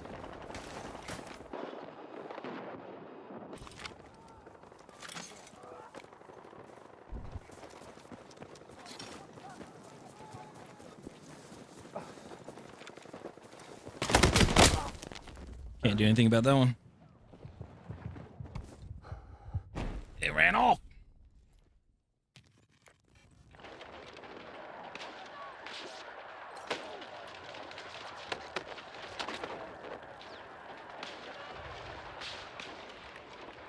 Okay. Let's see here. That was a lot of pop noise.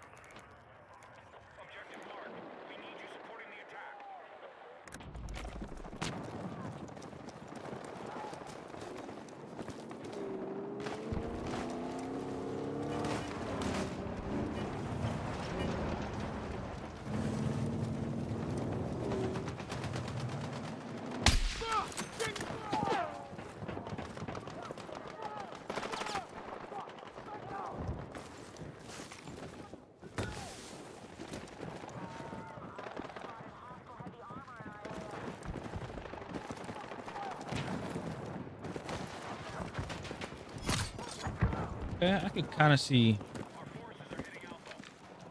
I could kind of see the problem there.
Okay.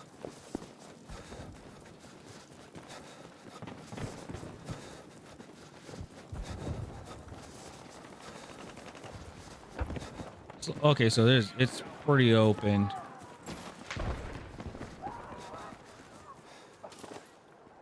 So if I do,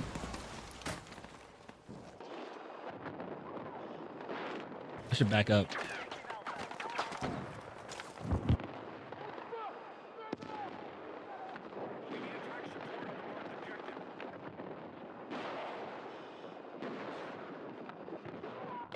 Can we? No, there's no way they can get in that pillbox, right? No.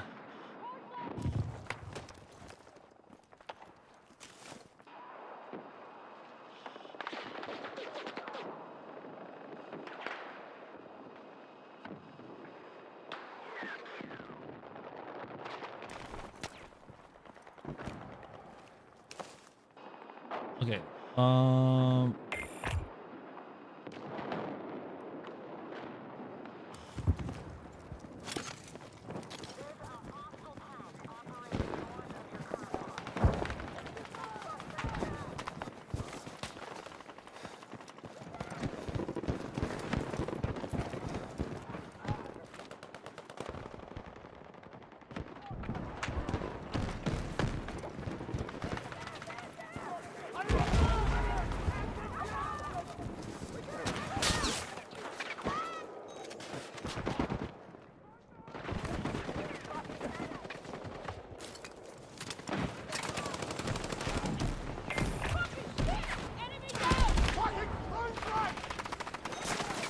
Head down! There you go.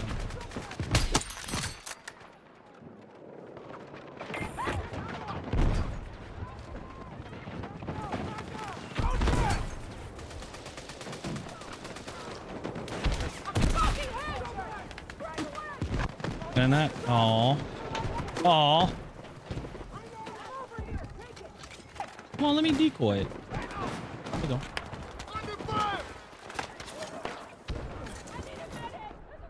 Oh, can't do that.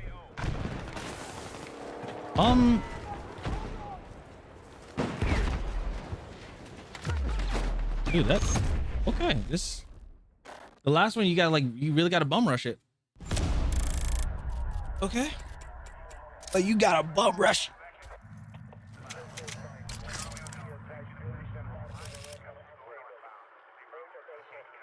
Interesting.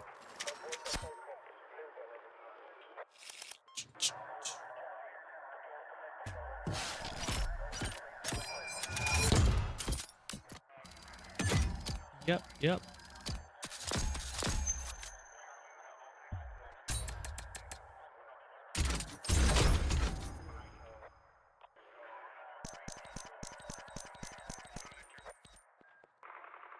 Mr. Miyagi.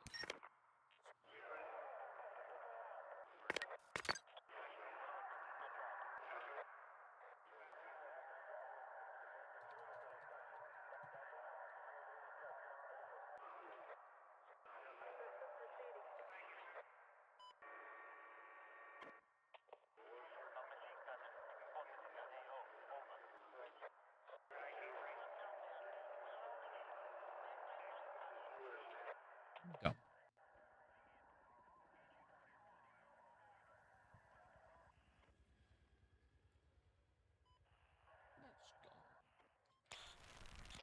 Get away. Day with a day.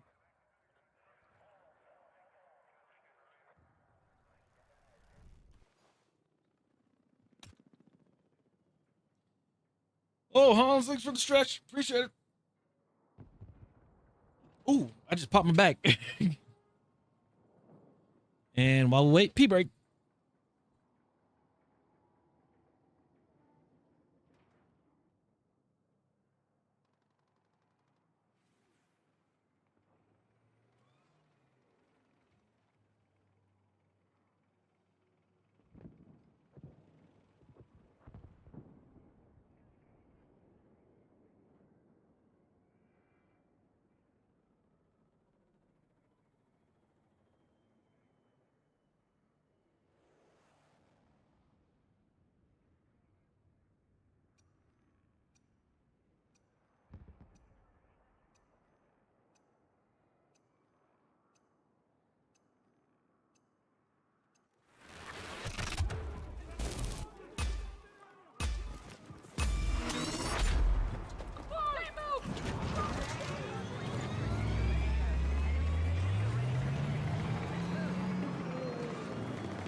Okay, let's see here.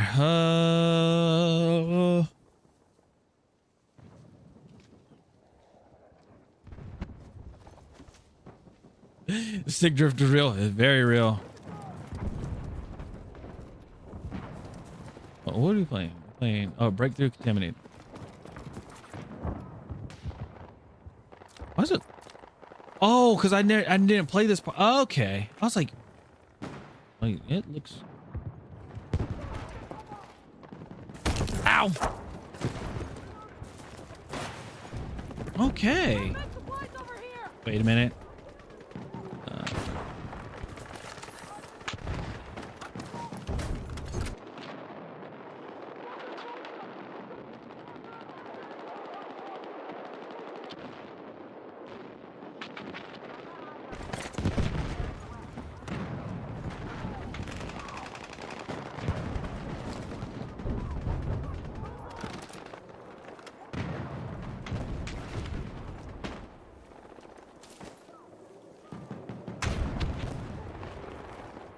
It's an enemy spot, but I can't see a damn thing out here.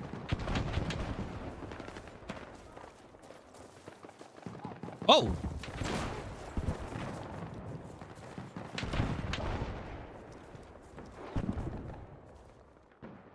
I don't know what the range is.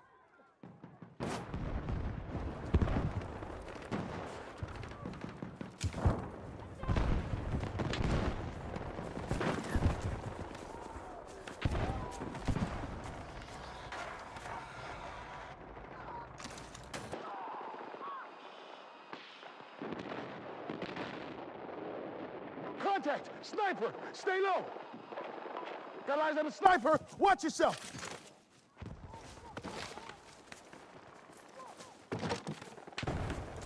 Okay, they still haven't fixed that. My dummy went through the rock.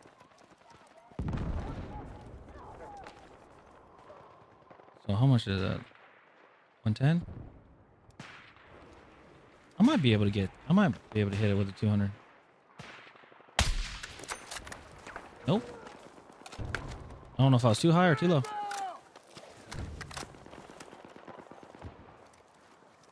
Wait, where's he at?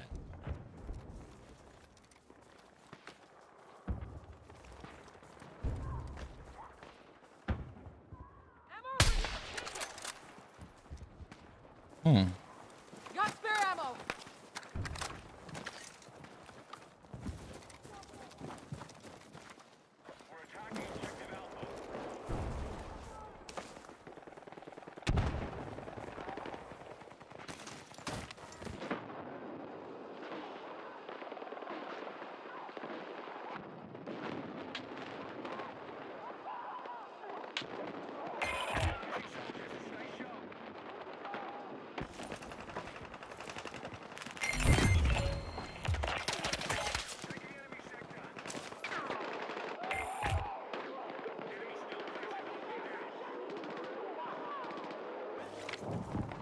Oh, that's a lot of people.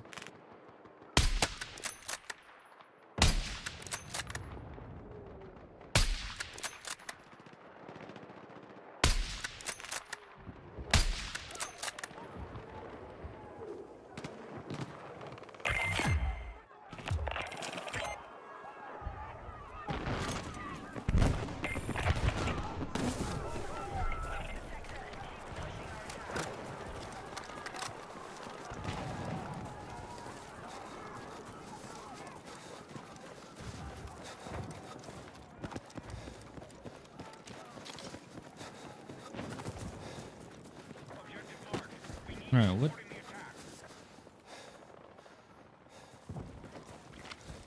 Yeah, let's see what time it is. I gotta get up in the morning. Something good might happen. Something might have some good news. But it all depends.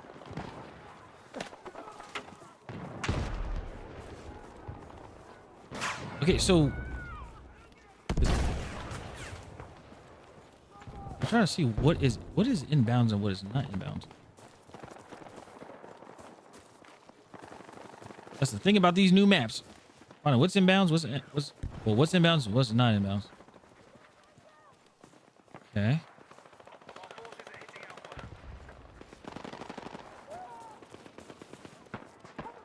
So it's what, this section here? Oh. Okay, there's the hill.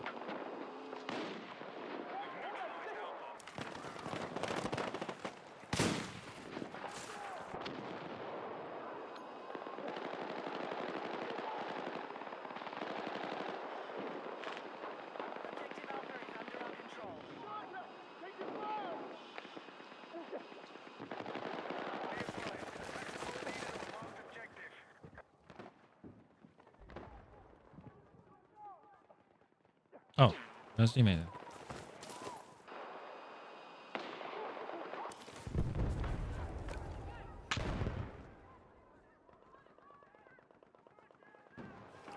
Wait, was he on top of the bunker?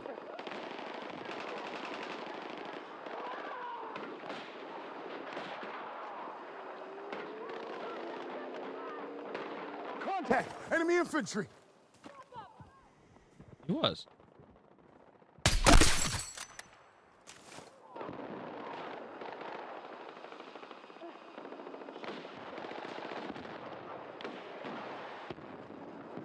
There's so many rocks.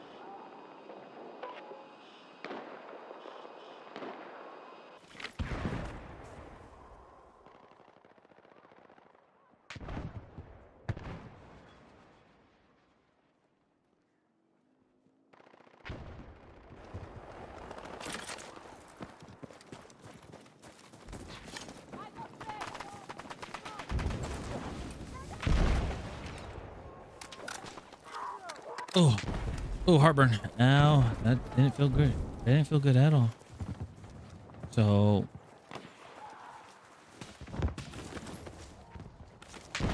an LMR 27. Oop. Too zoomed in.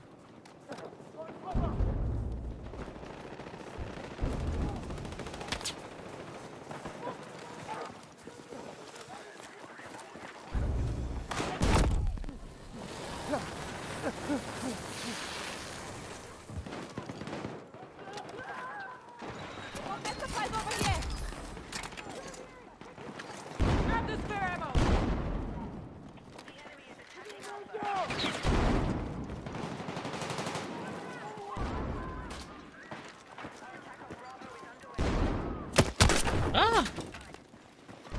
He's crouched. Go, go, go, go, go, go, go, go, go, go, go.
I'm sorry, how did you know where I was at?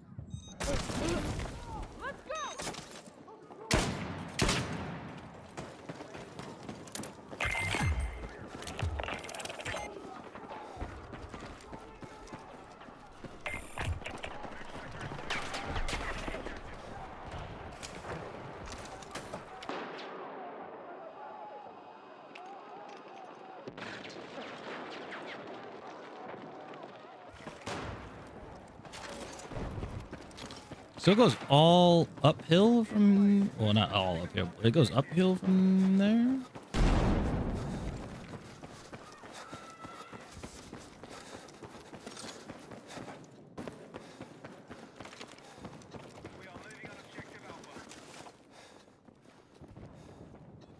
Hit! Vehicle knocked out.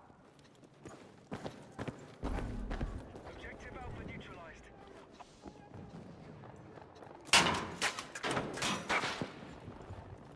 Huh. It's interesting.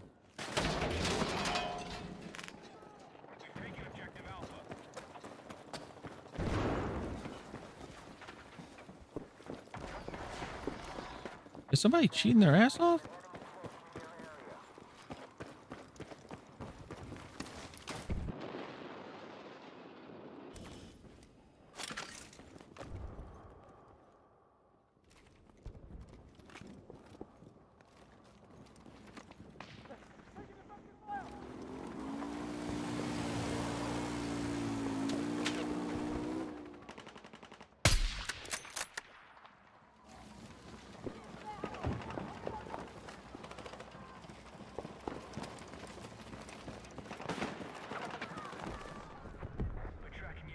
That's out of bounds. That sucks.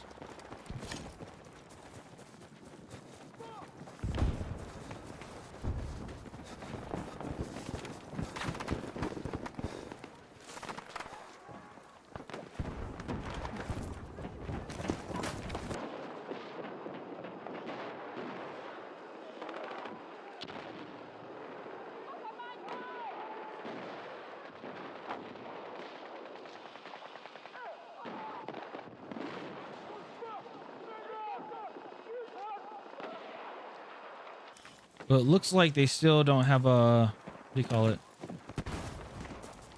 Looks like they still haven't updated the UI for for your teammate's drone.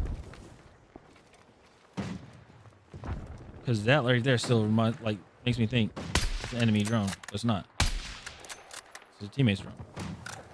Oh.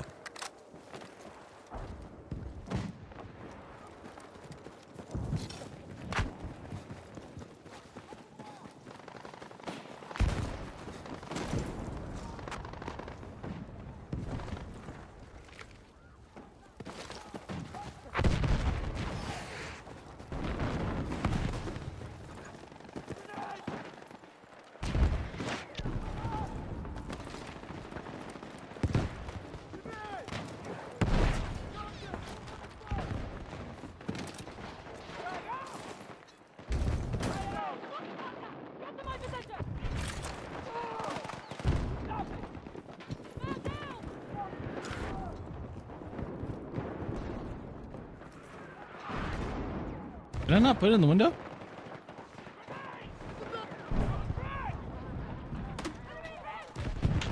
Well, that's dumb. That's wide. Okay, maybe not. I was gonna say it's wide enough, but maybe it's not.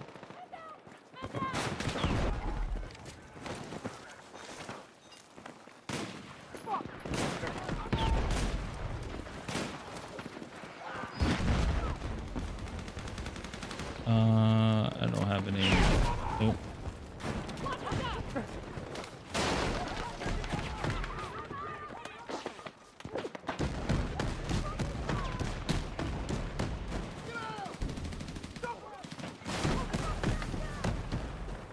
Like some sort of tank.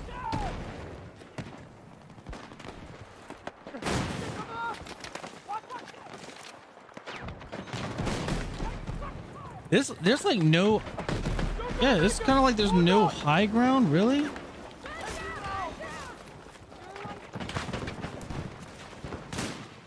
So, oh.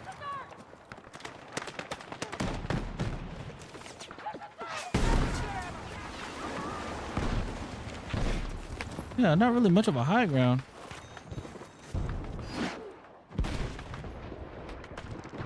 You get surrounded.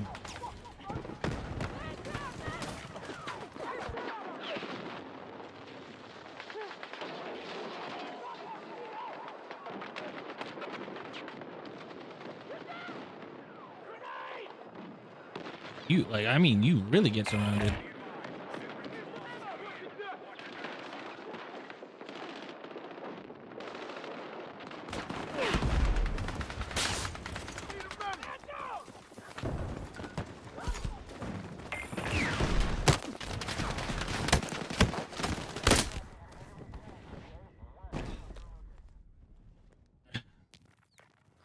Pixelated. You need to try to fly the little bird. Let's see. I might have some time left to do it.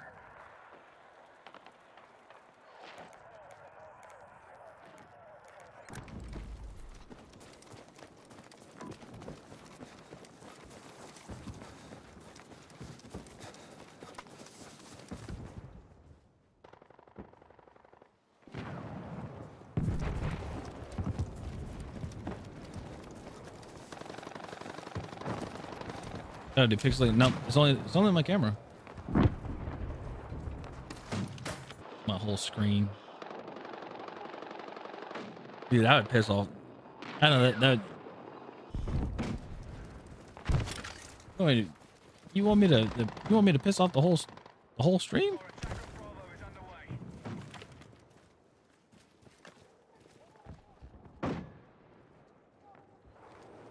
Oh, excuse me.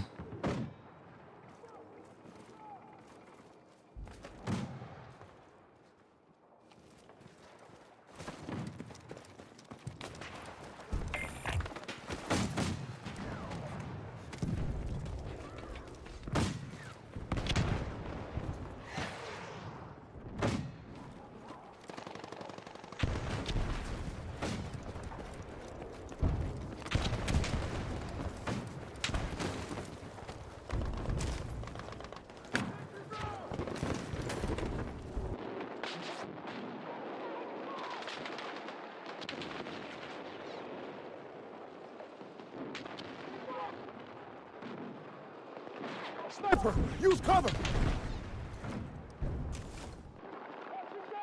Contact. Sniper, stay low.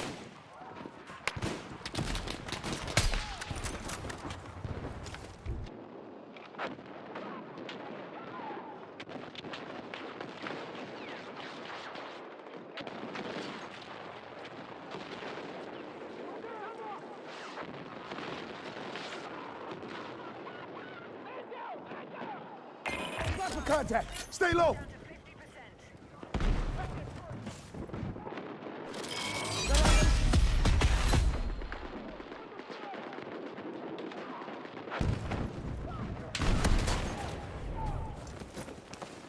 So I see they're still doing inaccurate. There you go.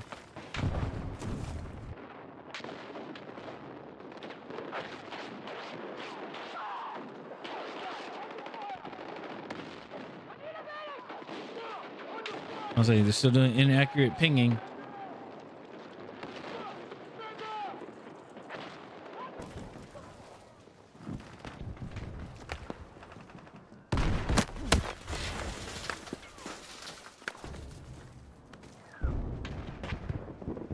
Oh.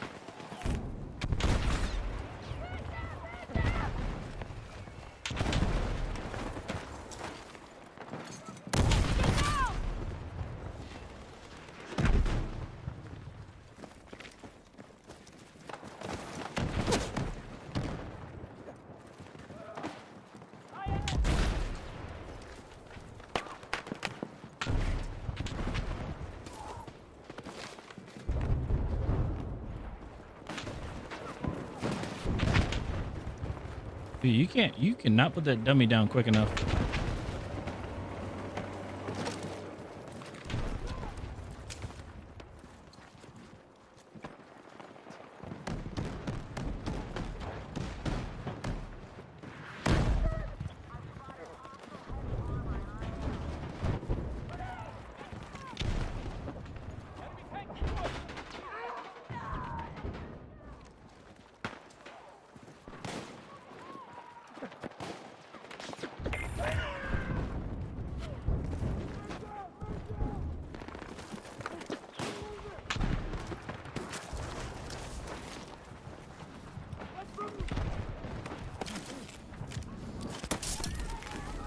Hey, let's move. Thanks.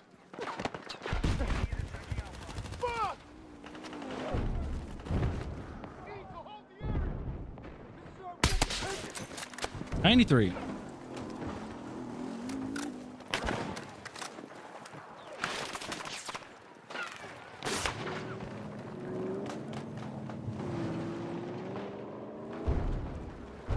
I just love it when I revive someone and they thank me. People need to use that a bit more.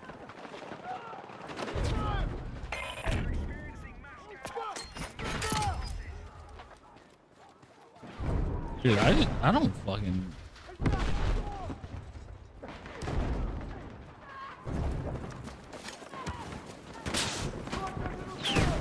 I'm guessing. Yep.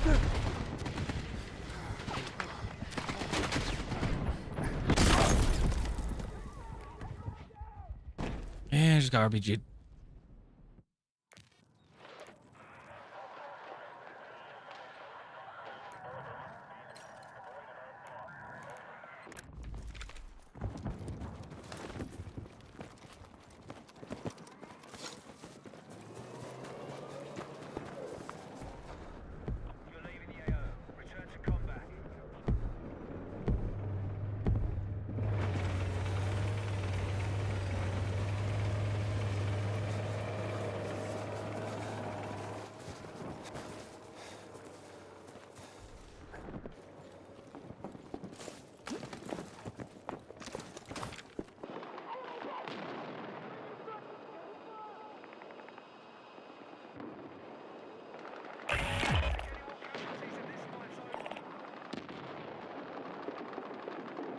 Whew.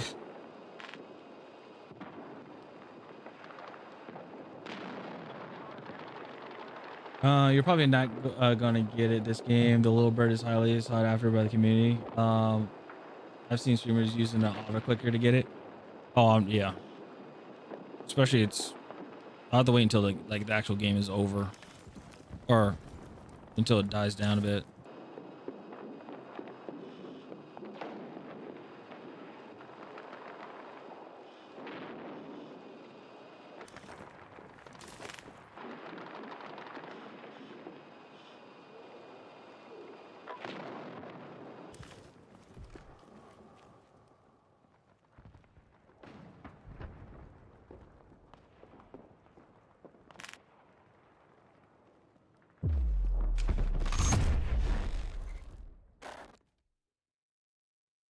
Snowy, thanks for the follow. I appreciate it.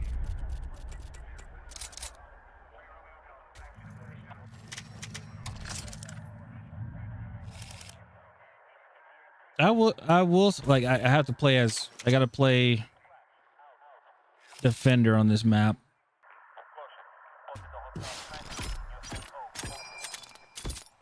Yeah. Gotta play defender in this map because the thing is, like, it looks like as attackers it's like uphill-ish.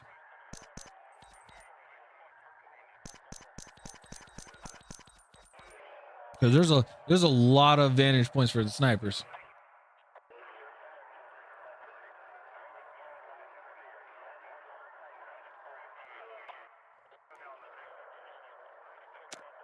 Yeah. There's a lot of it's very uphill.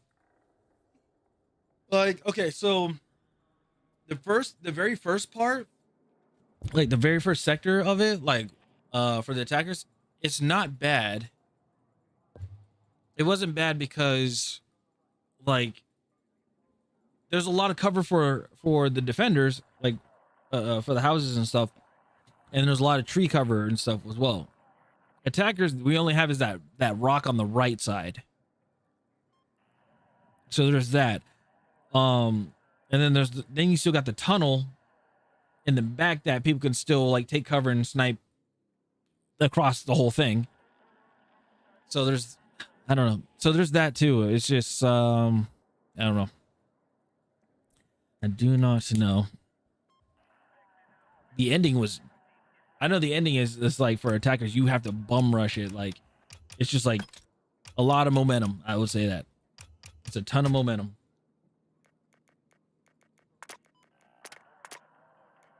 Oof, excuse me.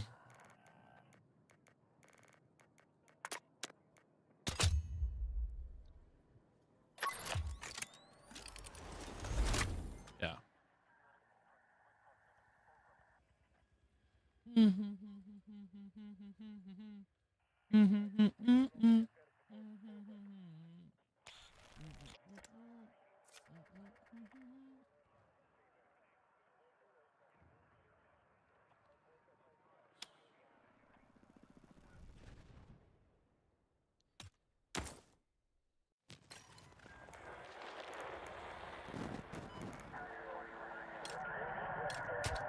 So yeah, miniguns, heavy rotary machine guns.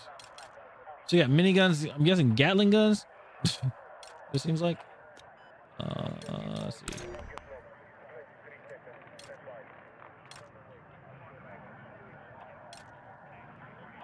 That's very orange.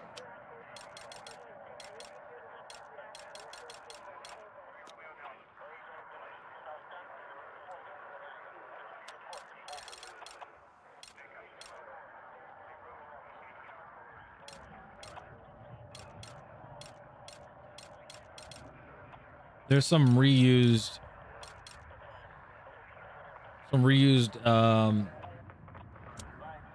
things. Because that camo is the same as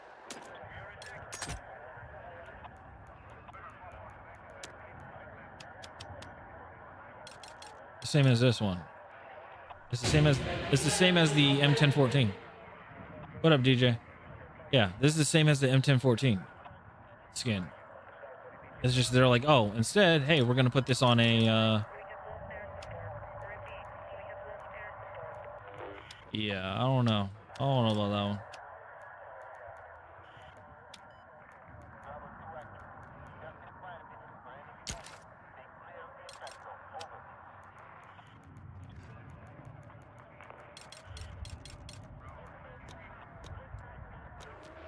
Okay.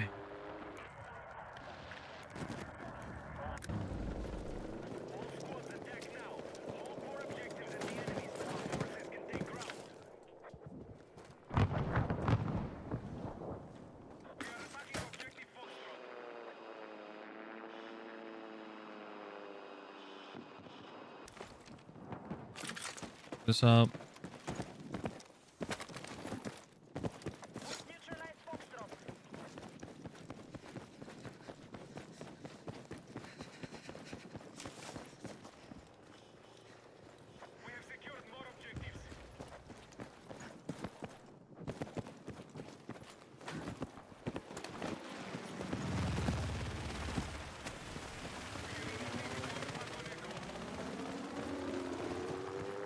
I just want to get in it. Like I don't care if I fly it or not. I just want to get in it.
The hell was that? Oh, I'm dead. Oh.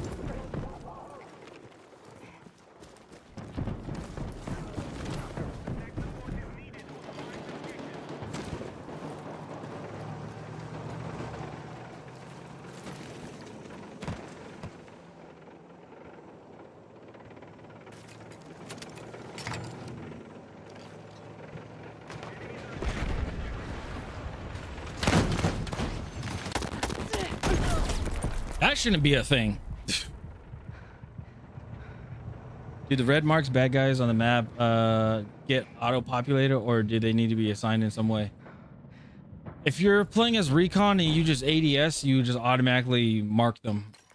Like you automatically spot them, which is, again, I think it's a waste of a perk.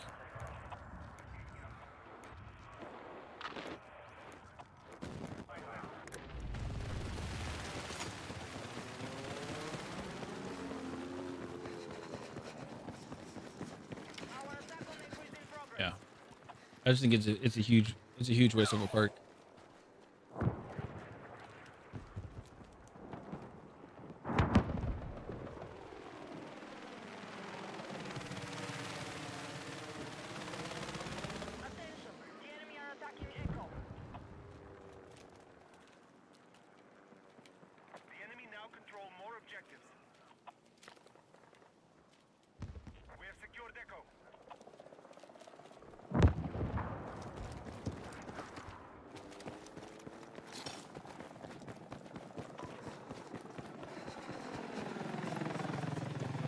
Just make sure to activate your wizards because they gave us a red one that lasts for an hour, I think.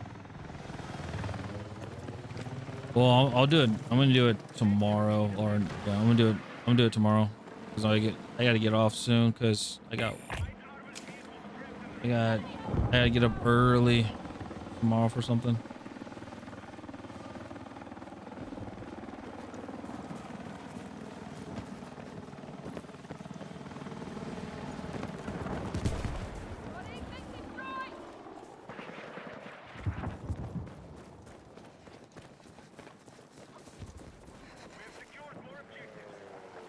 Yeah, I don't think this would be a sniper map for me. Just me personally. I don't think I'd be able to snipe on this map. That tank just looks overhead.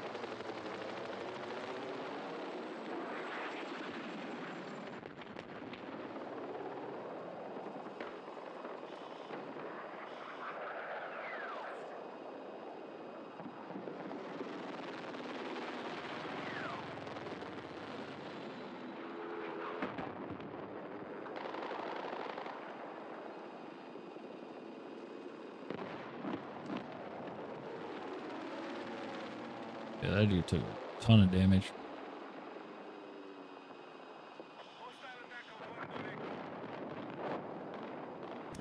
Dude, my neck hurts just looking at doing that. I barely tilted my head and my neck was killing me.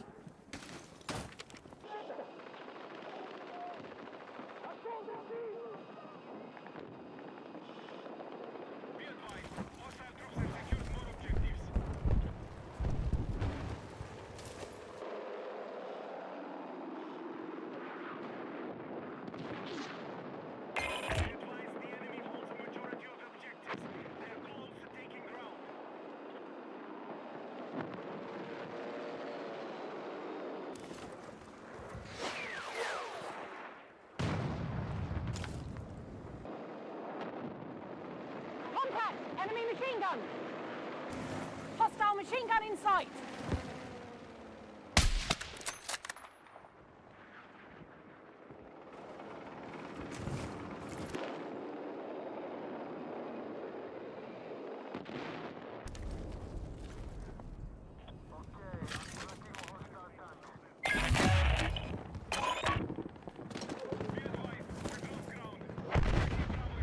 Don't tell me this. It went into the rock. I bet it did. Where is it? Yeah. They gotta fix that with the decoys.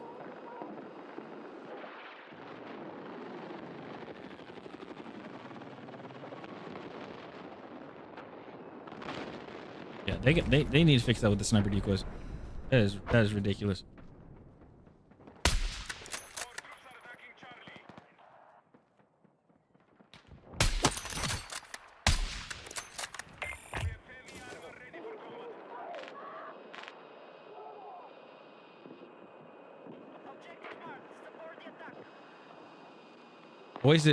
I wasted a sniper I wasted a dummy because it went into it sunk into the rock.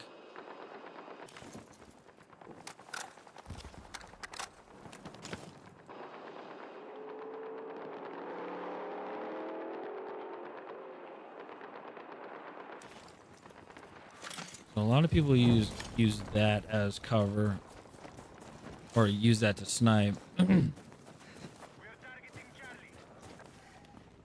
Oh shit. Oh, I'm dead.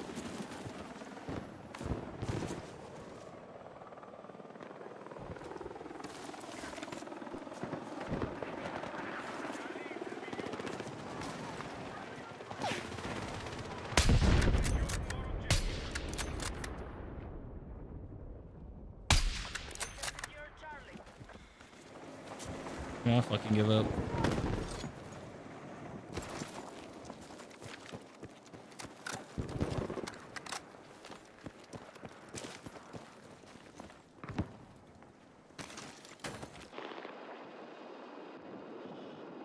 Got enemy in sight!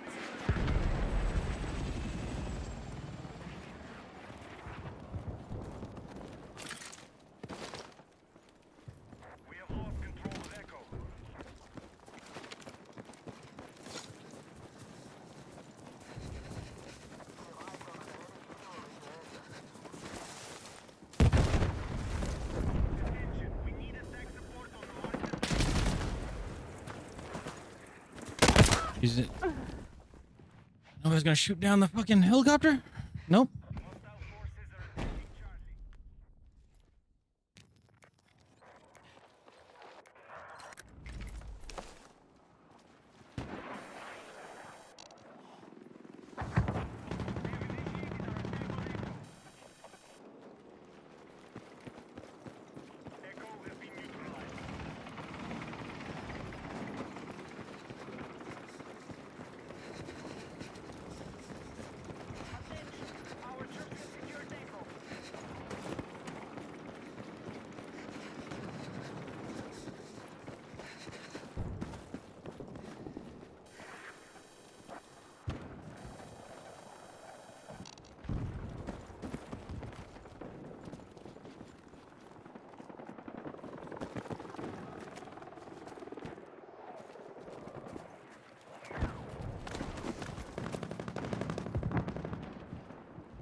Hey, Shirley Othan, thanks so much for the follow. Appreciate it. Welcome in.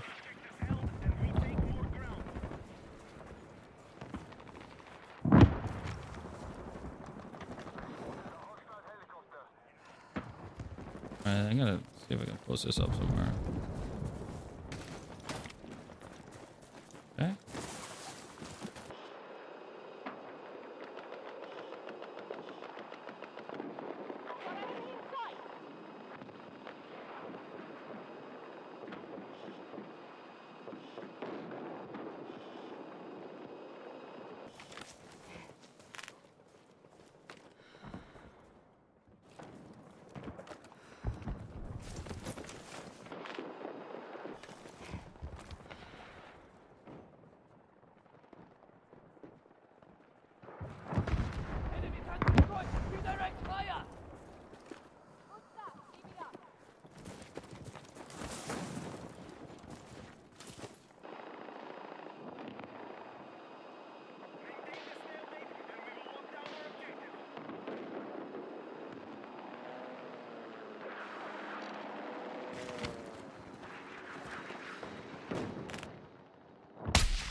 Oh, now it gives it hit.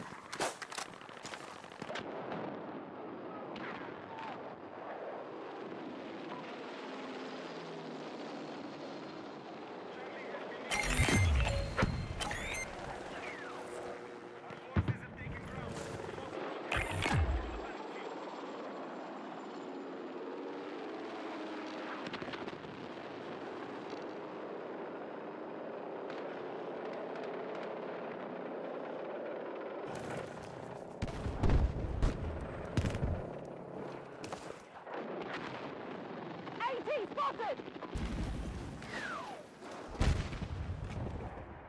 Be advised, hostiles now hold more objectives.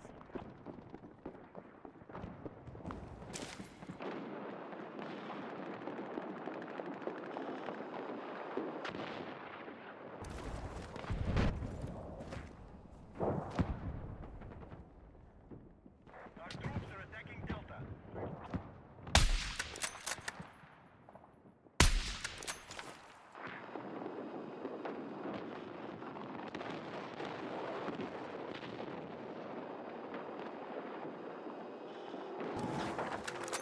We now control more objectives. Defend all positions.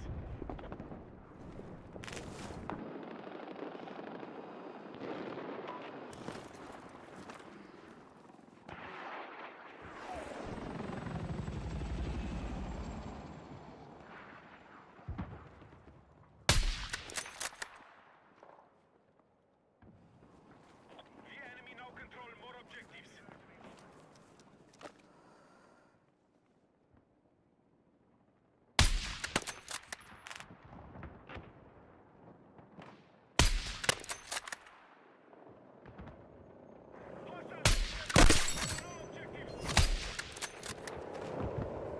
Fucking hell!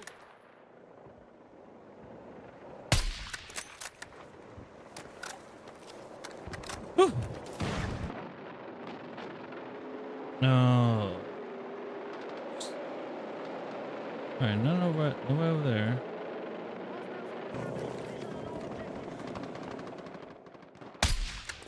Fuck!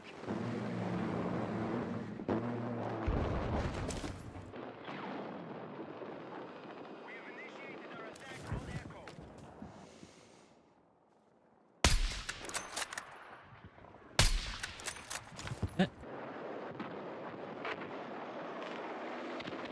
Oh, his head was popped up, but it was just okay.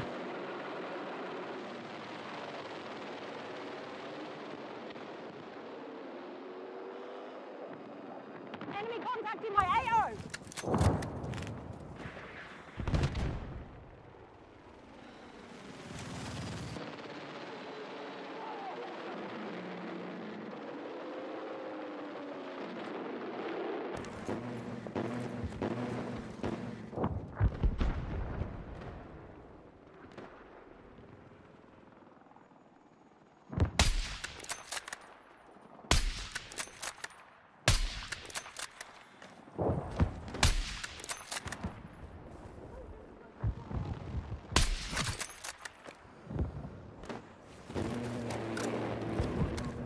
I'm terrible, chat. I'm just terrible.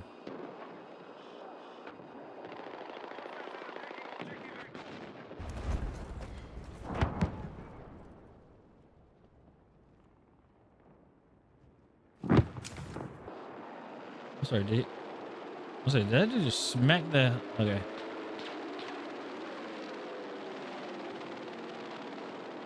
Water noise.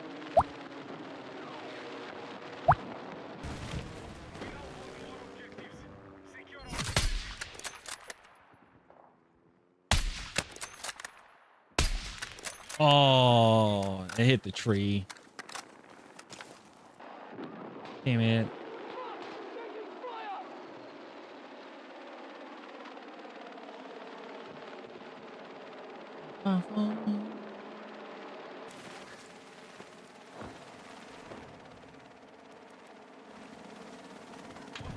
I'll be.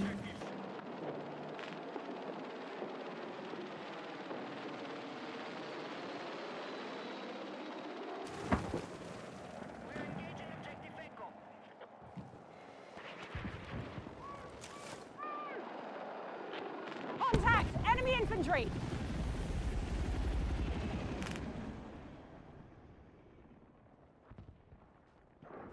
We now control more objectives. Defend all positions.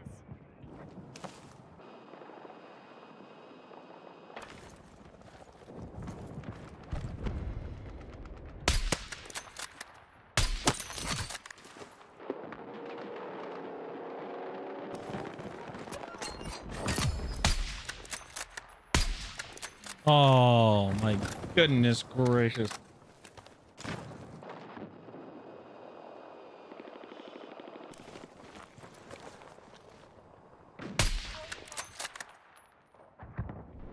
Be advised, enemy attack is underway on Delta.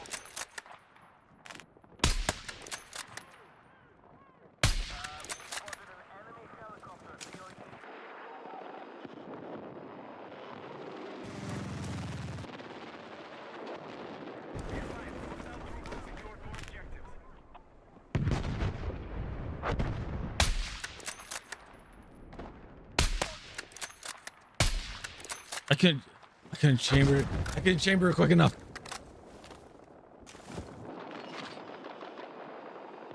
It was like it was a struggle.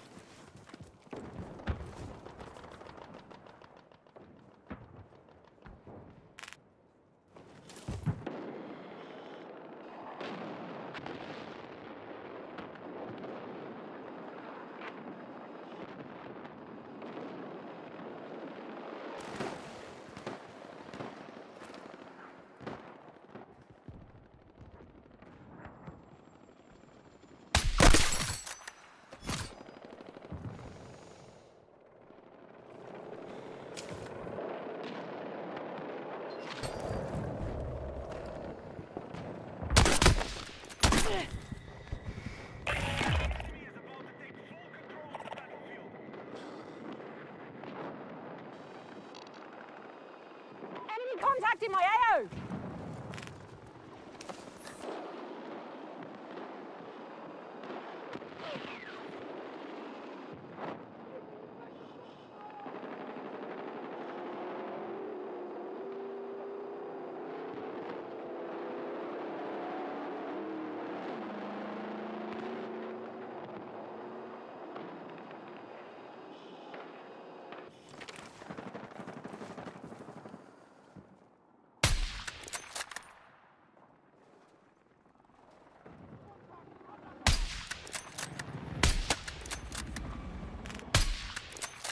What the fuck was? What was that? What the hell was that? Okay, that was really weird.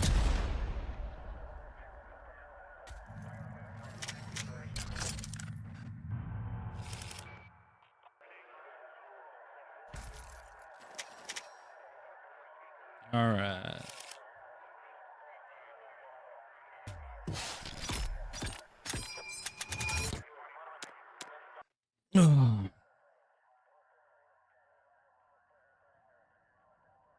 All right. Well, I am off for tonight. I appreciate everybody. Thank you guys so much for hanging out. Let's see here. I'm here.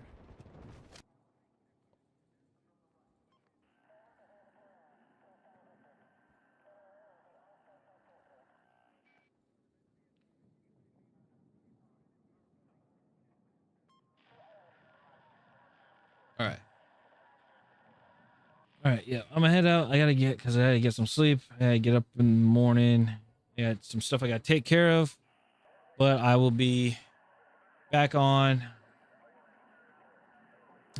stream and everything like that. So, but what we're gonna do is we're gonna go ahead and I'm gonna go raid my friend Kodagami. He's a coworker of mine. He was a QA tester as well, playing Battlefield. He's an Apex guy, but little change of scenery or something like that. So but yeah, if you guys do like his content and everything, make sure to go drop him a follow and everything over there. Okay. The dude only plays with one eye. Like he has one good eye, and the dude's right freaking nasty. So, but I appreciate you guys. Thank you guys so much for hanging out with me, and I'll see you guys tomorrow. All right. Have a good one. Good night, good morning, and laters.